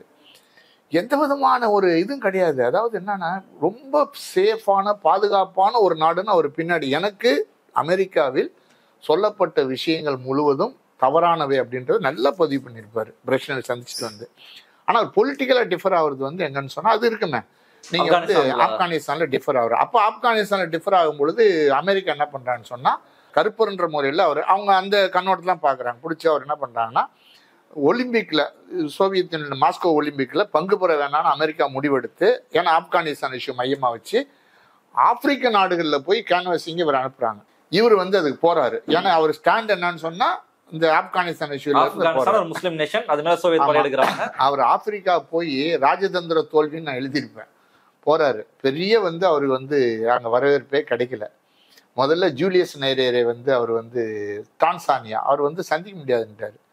அவர் வந்து அமெரிக்கா பிரதிநிதியா பாக்ஸரா வந்தா ஓகே, அமெரிக்க பிரதிநிதியா இது வந்தாருன்னா சந்திக்க முடியாது. மக்கள் ஆமா, கானா இல்ல, அப்புறம் இன்னும் ஒரு 3-4 நாடு தொடர்ந்து அவர் 2-3 நாடு போனோன்னு புரிஞ்சுக்கிட்டாரு, நான் தப்பா வந்துட்டேன்னு. அப்போ அவரை பேட்டி கொடுக்குறாரு, நான் வந்து என்னுடைய ஸ்டாண்டுக்கு தான் நான் வந்தேன், ஆனா இது மாதிரி வந்து இது டெவலப் ஆகும்னு தெரியலன்னு சொல்லி எல்லாரும் என்ன கேட்குறாங்கன்னு சொன்னா, சரி அப்போ நீங்க வந்து ஸ்பெயின்ல ஒரு ஒலிம்பிக் நடக்குது, சவுத் ஆப்பிரிக்காவை சேர்க்கக்கூடாதுன்னு சொல்லி ஆப்பிரிக்க நாடுகள்லாம் சண்டை போடுறாங்க. ஆனா அமெரிக்கா அன்னைக்கு சப்போர்ட் பண்ணாங்கல்ல. அப்ப கருப்பர்கள் என்றால் ஒரு நிலை. அமெரிக்கா ஸ்பெயினை சப்போர்ட் பண்ணாங்க. ஆமா, அமெரிக்கா வந்து ஸ்பெயினை சப்போர்ட் பண்ணாங்க. ஆப்பிரிக்க நாடுகள் புறக்கணிச்சு சவுத் ஆப்பிரிக்காவை சப்போர்ட் பண்ணாங்க. சவுத் ஆப்பிரிக்கான்றது வெள்ளையர் ஆட்சி. நீங்க வந்து அங்க வந்து போராட்டம் நடந்துகிட்டு இருக்கு. அந்த டைம்ல நீங்க வந்து நெல்சன் மண்டேலா உள்ள இருக்காரு. நீங்க நாங்கெல்லாம் அந்த ஆப்பிரிக்க நாடுகள்லாம் சேர்ந்து சவுத் ஆப்பிரிக்காவை நீங்க வந்து ஒலிம்பிக்ஸ்ல பங்கேற்க வைக்கக்கூடாது அப்படின்றாங்க. இவங்க என்ன பண்ணா அமெரிக்கா பங்கேற்கணும்னு நிக்கிறாங்க. ஏன்னா ஒயிட்ஸ் வெள்ளையர் ஆட்சி. அப்போ அவங்களாம் 12 நாடுகளுக்கு மேல புறக்கணிச்சாங்க அது. அப்போ அதை வந்து நீ வந்து அதை கவுண்டர் பண்றாங்க. அலிக்கு பதில் சொல்ல முடியல. அவர் என்ன பண்றாருன்னா, சரி இது ஒரு தவறான பயணம்னு சொல்லி முடிவு பண்ணி அவர் பாதியில கட் ஷாட் பண்ணிட்டு வந்துடுறாரு. சொல்லிடுறாரு. ஜிம்மி கார்ட்டர் கூட வந்து சொல்லிட்டு இந்த விஷயத்தை வந்து அவர் வந்து அதுக்கப்புறம் அதை கண்டினியூ பண்ண விரும்பல. ஆனா அவர் ஃபீல் பண்றாரு, நம்ம தப்பா வந்துட்டோம் அப்படின்னு ஃபீல் பண்றாரு. அதை வந்து அவர் நியாயப்படுத்தி பேசல. அதாவது என்னன்னு சொன்னா, அவர் நான் போனது சரி அப்படின்னு நியாயப்படுத்தி பேசல. முதல் தடவை போகும்பொழுது பேன் அமெரிக்கான்ற புக்கை அவரு நுக்ருமா அவரு கொடுக்குறாரு. பேன் ஆப்பிரிக்கான்ற புத்தகத்தை கொடுக்குறாரு. அதெல்லாம் வாங்கிட்டு வர எகிப்துக்கு போறாரு. இதெல்லாம் போகும்பொழுது அவர் ஒரு பிளாக்ஸ்ன்ற முறையில போறாரு. அப்ப 2வது போகும்பொழுது இந்த இப்படி ஒரு வாய்ப்பு வந்து இப்படி ஒரு நிலைமை என்பது வருது. ஆகவே அவர் அதை வந்து கரெக்டா கொண்டு. அடுத்த பாயிண்ட் என்னன்னு சொன்னா, நீங்க வந்து ஈராக் அந்த யுத்தம் வர்ற பொழுது அவர் வந்து அடுத்த ஸ்டேஜுக்கு போய் அமெரிக்கா என்ன பண்ணான்னு சொன்னா, சில இடத்துல வந்து அவர் போகணுன்றாங்க, சில இடத்துல போகக்கூடாதுன்றாங்க. அவர் வந்து வெளியுறவுத்துறையினுடைய எச்சரிக்கையை மீறி தான் ஈராக்கு போறாரு. உயிரை பணச்சாதான் போறாரு. ஆமா, அமெரிக்கன்ஸை மீட்கணும். அதுல அவர் வந்து ரொம்ப சாதாரணமா வந்து ஈராக்ல போய் அந்த அதனுடைய தலைநகர் இருக்கு பாக்தாத்ல போய் ஒரு சாதாரணமா போய் அவரு வெளியில நிக்கிறார் ரோட்ல. என்னன்னா, நான் சதாம் ஹுசேனை சந்திக்க வந்திருக்கேன் அப்படின்னு சொல்லி ஒரு யுத்த பதட்டம் இருக்கிற இடத்துல நடக்க போகுது. ஆமா, பதட்டம் இருக்கிற இடத்துல அவர் கேஷுவலா போய் மீட் பண்றாரு. அப்புறம் மீட் பண்ணி அது இவங்கெல்லாம் வந்து சதாம் ஹுசேன் வந்து உங்களை கொன்றுவாரு, நீங்க வந்து அதை பண்ண வேண்டிய அவசியம் இல்லைன்னு சொல்லுகிற பொழுது இவர் அதை போய் 15 பேரை மீட் எடுத்துட்டு வர்றாரு. அவர் ரொம்ப கேஷுவலா சதாம் ஹுசேன் பதிலுக்கு நீங்கள் அப்படின்னு சொல்லி ஒரு மாதிரி ஒரு கிண்டலா பேசுறாரு. இவரும் வந்து பேசிட்டு ரொம்ப ரெஸ்பெக்ட்ஃபுல்லா அனுப்பிச்சு வைக்கிறாரு 15 பேரையும். நீங்க இதெல்லாம் வந்து மீடியாக்கள்ல வராத ஒரு விஷயம். ஊடகங்கள் வந்து இதெல்லாம் வந்து ஏன்னா அமெரிக்க கண்ணாடியை போட்டுட்டு தான் அன்னைக்கு ஊடகங்கள் இருந்துச்சுன்னு வைங்களேன். இன்னொரு புறத்துல பாத்தீங்கன்னு சொன்னா, பாலஸ்தீனா இஷ்யூ வருகிற பொழுது பாலஸ்தீன பக்கம் உறுதியா நின்னார். பவர்ஃபுல்லா இன்னைக்கு இருந்தாலும் ஆமா, அதே ஸ்டாண்டு தான். நீங்க வந்து பெரிய அமெரிக்காவில் நடந்த பெரிய பெரிய பாலஸ்தீன ஆதரவாளர் ஊர்வலம் அங்க ஒரு லாங் மார்ச்னு ஒண்ணு இருக்கு, ஒரு நீண்ட பயணம் ஒரு சிஸ்டம் இருக்கு. அதுல எல்லாம் கலந்துகிட்டு இருக்காரு. அந்த போட்டோஸ் கூட இந்த புத்தகத்துல இருக்குன்னு நினைக்கிறேன். பாலஸ்தீன மக்களுக்காக தெளிவா அறிவிச்சாரு, நான் வந்து பாலஸ்தீனத்தை முழுமையாக ஆதரிக்கிறேன்னு சொல்லி அறிவிச்சாரு. இது ஒரு பார்ட்டு. அப்புறம் லெபனானுக்கு போறாரு. இந்த லெபனானுக்கு போய் அந்த தீவிரம் அந்த போற காட்சிகள் இருக்குல்ல, 4 மணி நேரம் யுத்தம் நிறுத்தப்பட்டிருக்கு. அப்ப போறாருங்க. போய் அந்த இசபுல்லா லீடர்ஸ் வந்து ஒரு இடத்துக்கு வர சொல்றாங்க. அங்க போறாரு. அங்க போய் யுத்தம் நிறுத்தப்பட்டு இடைவேளையில் போய் அவங்க சந்திச்சு அவங்க என்ன கொஸ்டின் பண்றாங்கன்னா, நாங்க அந்த 4 பேரை விடுவிச்சிடறோம், 100 பேருக்கு மேல இஸ்ரேல் சிலையில இருக்காங்க, அதை விடுவிக்க முடியுமா உங்களால அப்படின்னு கேள்வி கேட்குறாங்க. நான் போறேன்றாரு. இஸ்ரேலுக்கு நான் போறேன், நான் பேசுறேன், விடுவிக்கிறதுக்கு முயற்சி பண்றேன். அவங்க பாலஸ்தீனியர்கள்னு போறாரு இஸ்ரேலுக்கு. அவங்க விடுவிக்கிறாங்க. இஸ்ரேலுக்கு ஒரு போறாரு. போய் இஸ்ரேல் என்ன பண்றான்னு சொன்னா, அவர் ஒரு பாக்ஸரா வர்றாந்தா வரட்டும், தூதுவரா வர வேணான்ட்டான். இவர் போறாரு, பேசுறாரு, சக்சஸ் அவங்க விட மாட்டேன்ட்டான். இஸ்ரேல் தான் தெரியுமே. இதெல்லாம் நீங்க ஒருத்தர் வந்து பாலஸ்தீனத்தை ஆதரிச்சுட்டு இசபுல்லா விஷயங்களை பேசி யுத்த களத்துக்கு போயிட்டு அதுக்கப்புறம் இஸ்ரேல்ல போய் திரும்பி போய் நீ விடுவிடான்னு சொல்லி இதெல்லாம் நீங்க அந்த ஆளுமை இருக்குல்ல, இது எல்லாத்துலயும் அவர் வந்து இன்வால்வ் ஆகுறாரு. அப்ப நீங்க ஒரு சைனா போனாரு, அது அடுத்து அது வந்து இன்னொரு பார்ட். இந்த யுத்தம் நடைபெறக்கூடிய மத்திய கிழக்கு நாடுகளில் நீங்க அமெரிக்காவில் ஒயிட்ஸ் மனிதர்கள்ன்ற முறையில், அதனாலதான் ஒரு மனிதாபிமான அடிப்படையில தான் அவர் பல விஷயங்களை பண்ணியிருக்காரு. அதான் நீங்க அந்த பாக்ஸர் சொல்லும் பொழுது சிக்கப்பட்டதெல்லாம் ஒயிட்ஸ் இருக்காங்க, 1-2 பேர் பிளாக்ஸ் இருக்கலாம், ஒயிட்ஸ் தான் அதிகம். மனிதர்களுக்காக தான் நான் போறேன். அவர் தான் இந்த எதிரிகள் பேட்டர்சன் எல்லாம் என்ன சொல்லுவாங்கன்னா, அவர் பெஸ்ட் பாக்ஸர் என்பதை விட பெஸ்ட் மேன், நல்ல மனிதன் அப்படின்னு கம்பீட் பண்ண. ஆமா, அவரோட கம்பீட் பண்ண எல்லாருமே அதான் சொல்றேன், நல்ல மனிதன் அப்படின்வாங்க. அப்ப இந்த நல்ல மனிதனுக்கான செயல் ஒண்ணு இருக்கு. நல்ல மனிதன்னா கை கட்டி இருந்தோட நல்ல மனிதன். நல்ல மனிதனுக்கான யாருக்கிட்டே வம்பு தும்புக்கு போகாம உட்காந்துக்கின்னு எந்த இதுவும் இல்லாமல் நல்ல மனிதனா இருக்கிறதுன்றது வேற விஷயம். இந்த நல்ல மனிதனுக்கு இதுக்கு அர்த்தம் வேற. அவர் போய் ஃபீல்டில் நின்று என்ன பண்றாருன்னா அதை பண்றாரு. அதுக்கப்புறம் தான் நீங்க வந்து சைனால இது ஒரு பார்ட்டு. 3வது பார்ட் என்ன சொன்னா, சைனா சைனாவுக்கு போகும்பொழுது அமெரிக்கா சைனா உறவுகள் அப்படி டெவலப் ஆகிற காலகட்டத்தில் தான் அவர் என்ன பண்ண, நிக்சன் போய் வந்த பிற்பாடு, கிஸிங்கர் போய் வந்த பிற்பாடு, அந்த டைமில் சைனாவுக்கு போய் 3 தடவை போகிறார். டெங் ஷியாபிங்கை சந்திக்க மாவோ ஒரு தடவை சந்திச்சிருக்காரு. அந்த ஃபோட்டோ அதில் போட வேண்டியிருக்கு. நீங்கள் வந்து சைனாவுக்கு போய் பாக்ஸிங் தடை செய்யப்பட்டது சைனாவில் 1956 தடை பண்ணிட்டாங்க. அது வந்து ரொம்ப, அதாவது மிருகத்தனமான விளையாட்டு, மனிதர்கள் ரொம்ப இது பண்ணுதுன்னு சொல்லி தடை பண்ணிட்டாங்க. இவர் போய் பேசுகிறாரு. ஒரு உலகம் முழுவதும் பாக்ஸிங் டெவலப் ஆன காலகட்டத்தில் நீங்கள் வந்து அது வந்து தப்பான கருத்து, அதை வந்து என்னன்னு சொன்னால் ஒரு சட்டத்திட்டத்துக்கு உட்பட்டு மருத்துவ முறைகளில் அது வந்து நடத்தணுமே தவிர அது வந்து மனித வெறி கொண்டு நடத்தக்கூடிய இது இல்லைன்னு சொல்லி அவர் பேசி டெங் ஷியாபிங் அதை ஒத்துக்கிறாரு. ஒத்துக்கிட்டு திரும்பி பாக்ஸிங் அங்கே வந்து மீண்டும் கொண்டு வருவதற்கு முகமது அலி வந்து ஒரு முக்கியமான காரணகர்த்தாவாக மாறுறாரு. இது ஒரு பார்ட்டு. இன்னொரு பார்ட் என்னன்னு சொன்னால் கியூபாவுக்கு போகிறார். கியூபா அமெரிக்கா தடை செய்யப்பட்டிருக்கு. கியூபாவுக்கு இவர் வந்து டாலர் காசு நிறைய டொனேஷன் கொடுத்து காஸ்ட்ரோவை சந்திக்கிறாரு. அதுக்கப்புறம் அவர் 2 தடவை போகிறாரு கியூபாவுக்கு. எக்கச்சக்கமான மருந்து, கண்ணாடிகள் இருக்க பல்லாயிரக்கணக்கான 25,000 கண்ணாடிகள் வாங்கி அனுப்புறது, கண் சிகிச்சைக்கான மருந்து வாங்கி, இது ஒரு பக்கம்.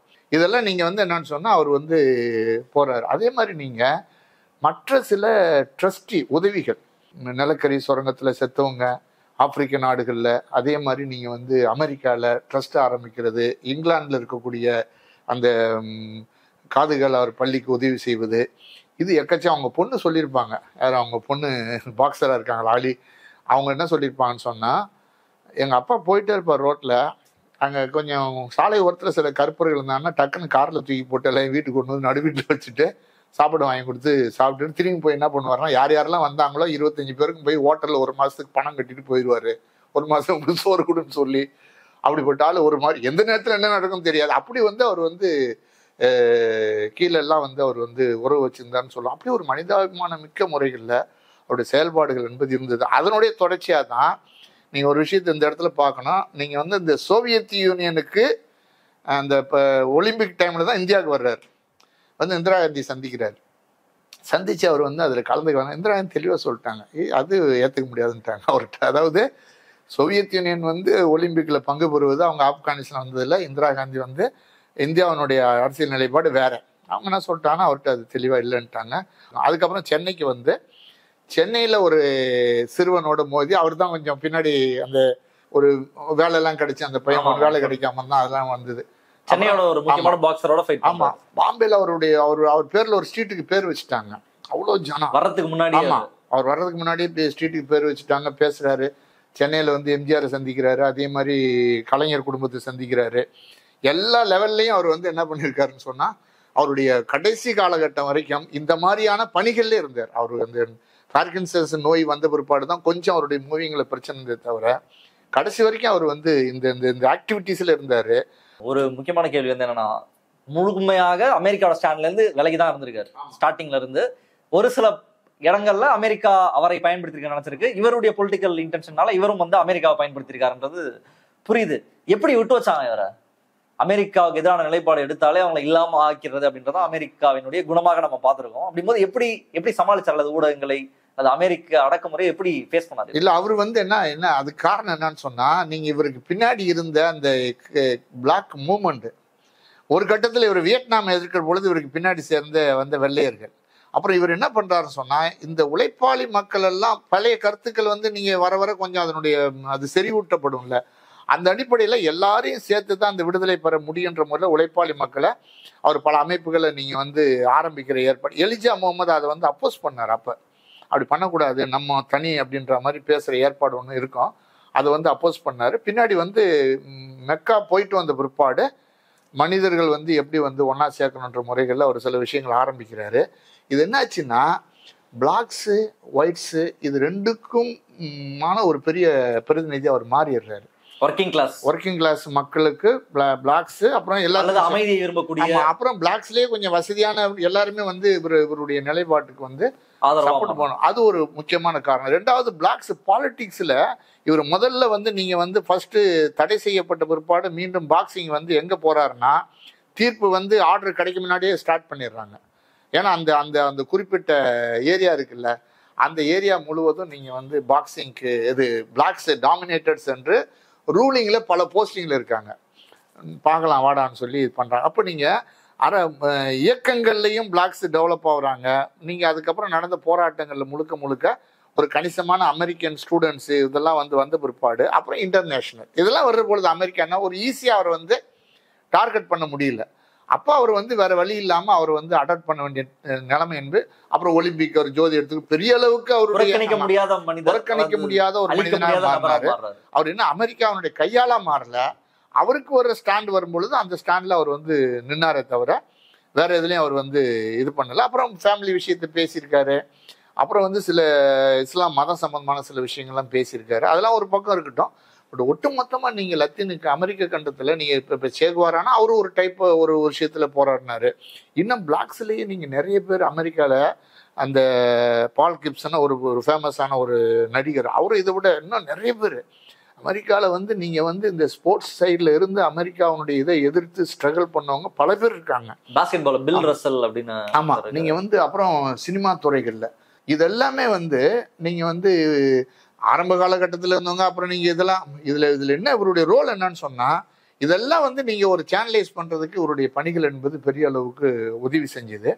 அதை நீங்க முழுக்க முழுக்க ஒரு அமெரிக்க கண்டத்துல கருப்பின மக்களுக்காக நீங்க நடத்திய போராட்டங்கள் அது ஆப்பிரிக்கா உட்பட ரெஃப்ளெக்ட் ஆச்சு. முதல்ல தனி ஆப்பிரிக்காவுக்கு போகணும்னு ஒரு மூவ்மெண்டே ஆரம்பிச்சாங்க, போகக்கூடாதுன்னு. அதுக்கப்புறம் நீங்க அடுத்த மூவ்மெண்ட்ல உலகம் முழுவதும் இருந்த ஒடுக்கப்பட்ட பிளாக் மக்களை ஒரு உத்வேக பாதையில அல்லது ஒரு வெற்றியை நோக்கி கொண்டு போனதுல சேனலைஸ் பண்ணதுல முகமது அலியினுடைய ரோல்ன்றது ஒரு முக்கியமான விஷயம். என்னன்னா வியட்நாம் போனார். எதுக்கு போனார்னா, வியட்நாம்ல அமெரிக்கா தோல்வி அடைந்து வந்த பிற்பாடு தொலைந்து போன அமெரிக்கர்களை வியட்நாம்ல அமெரிக்கா பண்ண அநியாயத்துக்கு யாரா இருந்தாலும் அதை பொறுத்து கொள்ளவே முடியாது.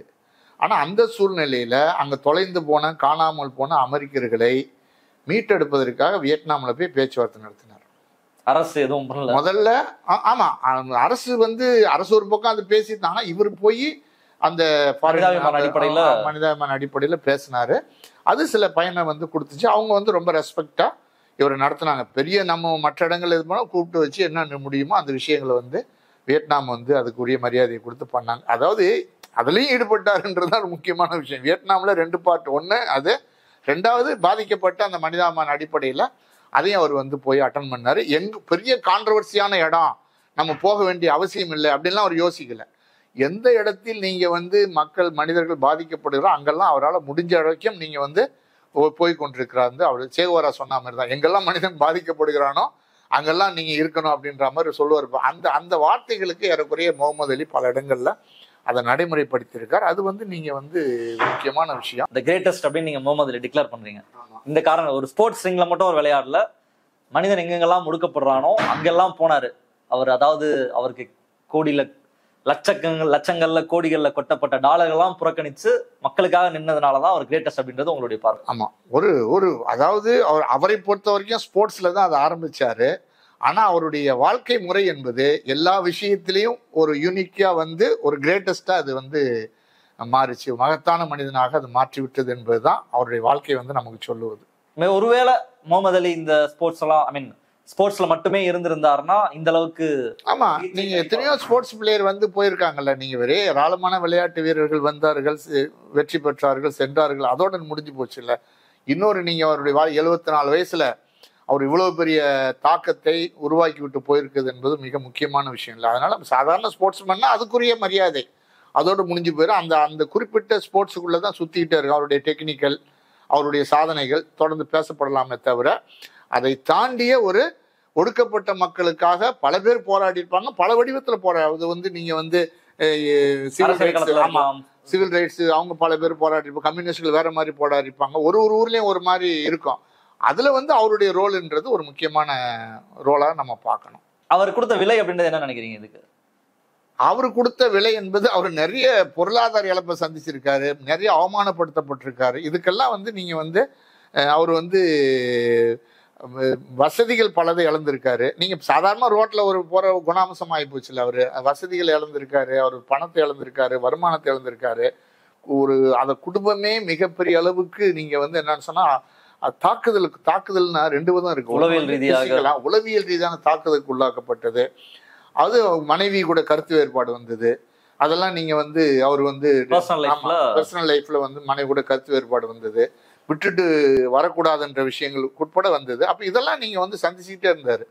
ஆனா அவர் வந்து அவர் இயல்பா அவருடைய வாழ்க்கையை வந்து, ஆனா அவர் வந்து ஒருவேளை அமெரிக்காவினுடைய நிலைப்பாடை எடுத்திருந்தால் அமெரிக்கா அவர் இன்னும் கொண்டாடி இருக்கும்ல, பயங்கர ஒரு பெரிய ஒரு ஸ்டாரா அமெரிக்காவினுடைய அரசியலுக்கு உட்பட்டு அவர் இருந்திருந்தார் அப்படி இருந்தா அவர் இந்நேரம் இன்னொரு மிகப்பெரிய ஐகானா ப்ரொஜெக்ட் பண்ணிருக்குமான்றது. அது வந்து நான் அப்படி பார்க்கல. என்ன காரணம்னு சொன்னா, நீங்க அமெரிக்கா ப்ரொஜெக்ட் பண்ணிருக்கலாம், ஆனா அமெரிக்கா வந்து தேவையானது ப்ரொஜெக்ட் பண்ணி அதுக்கப்புறம் நீ மக்களால் விரும்பி இருக்க மாட்டேன். அதனால சொன்னேன், மக்களால் விரும்பி. நீங்க வந்து சேக்குவாரா அவர் வந்து தோல்வி அடைந்தவர் தான், ஆனால் அவர் உலகம் முழுவதும். நீங்க கென்னடி வெற்றி பெற்றவர் தான், ஆனா அவரை விட சேகுவாரா தான் முக்கியமான. யார் இன்ஸ்பிரேஷன்? ஒரு ரெபல், அப்புறம் ஒரு ரெவல்யூஷனரி. யார் இன்ஸ்பிரேஷன்றது தான் நமக்கு முன்னாடி ஒரு முக்கியமான. அந்த இன்ஸ்பிரேஷன் வந்து ஒரு முக்கியமானது. அதனால தான் நீங்க வந்து ஏன் சேகுவாரா போற்றப்படுகிறார், ஏன் பகத்சிங் போற்றப்படுகிறார், மரணம் அடைகிறார். ஆனா அவர் எப்படி மரணம் அடைஞ்சாரு?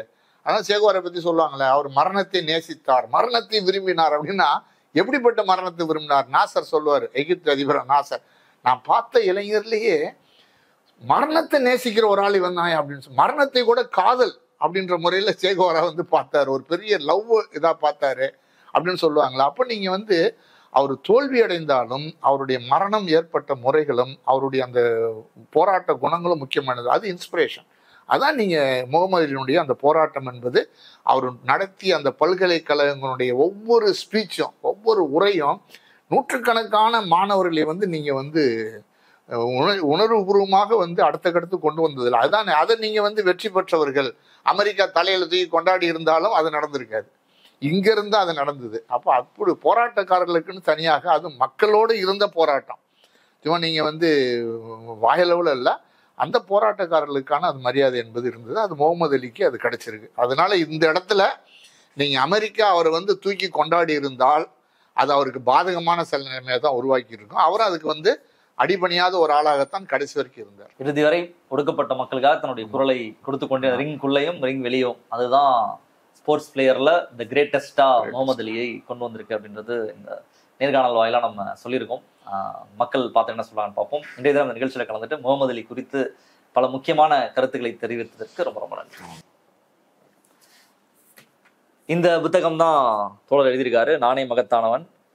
அவரை பற்றின நிறைய இன்ட்ரெஸ்டிங்கான விஷயங்கள் இருந்தது. புக்கை நான் படிச்சுட்டேன், ரொம்ப சிறப்பாக இருந்தது. பாக்ஸிங் எப்படி பரிணமிச்சது, எப்படி முகமது அலி உள்ள வந்தார், அவருடைய பொலிட்டிக்கல் மூவ்மெண்ட்ஸ் என்னென்ன நடந்தது அப்படின்றத இன்னும் விரிவாக நீங்கள் தெரிஞ்சுக்கணும் அப்படின்னா கண்டிப்பாக இந்த புத்தகத்தை வாங்கி படிங்க. மற்ற நிகழ்ச்சியில் சந்திப்போம். நன்றி, வணக்கம். அரண்சை நண்பர்களுக்கு வணக்கம். அரண்சை ஊடகம் சுயேட்சையாக இயங்குவதற்காகவே உருவாக்கப்பட்டது. நாம் செய்கிற வேலை உண்மையிலேயே மக்களுக்காக செய்கிறோம் என்பதை நீங்கள் நம்பினால், வாய்ப்பு இருந்தால் இந்த ரேசர் பே QR கோடுக்குள்ளே நீங்கள் வந்து அதை ஸ்கேன் பண்ணி எங்களுக்கு உங்களால் இயன்றதை, விருப்பம் இருந்தால் ஆதரவு தெரிவிக்கலாம்.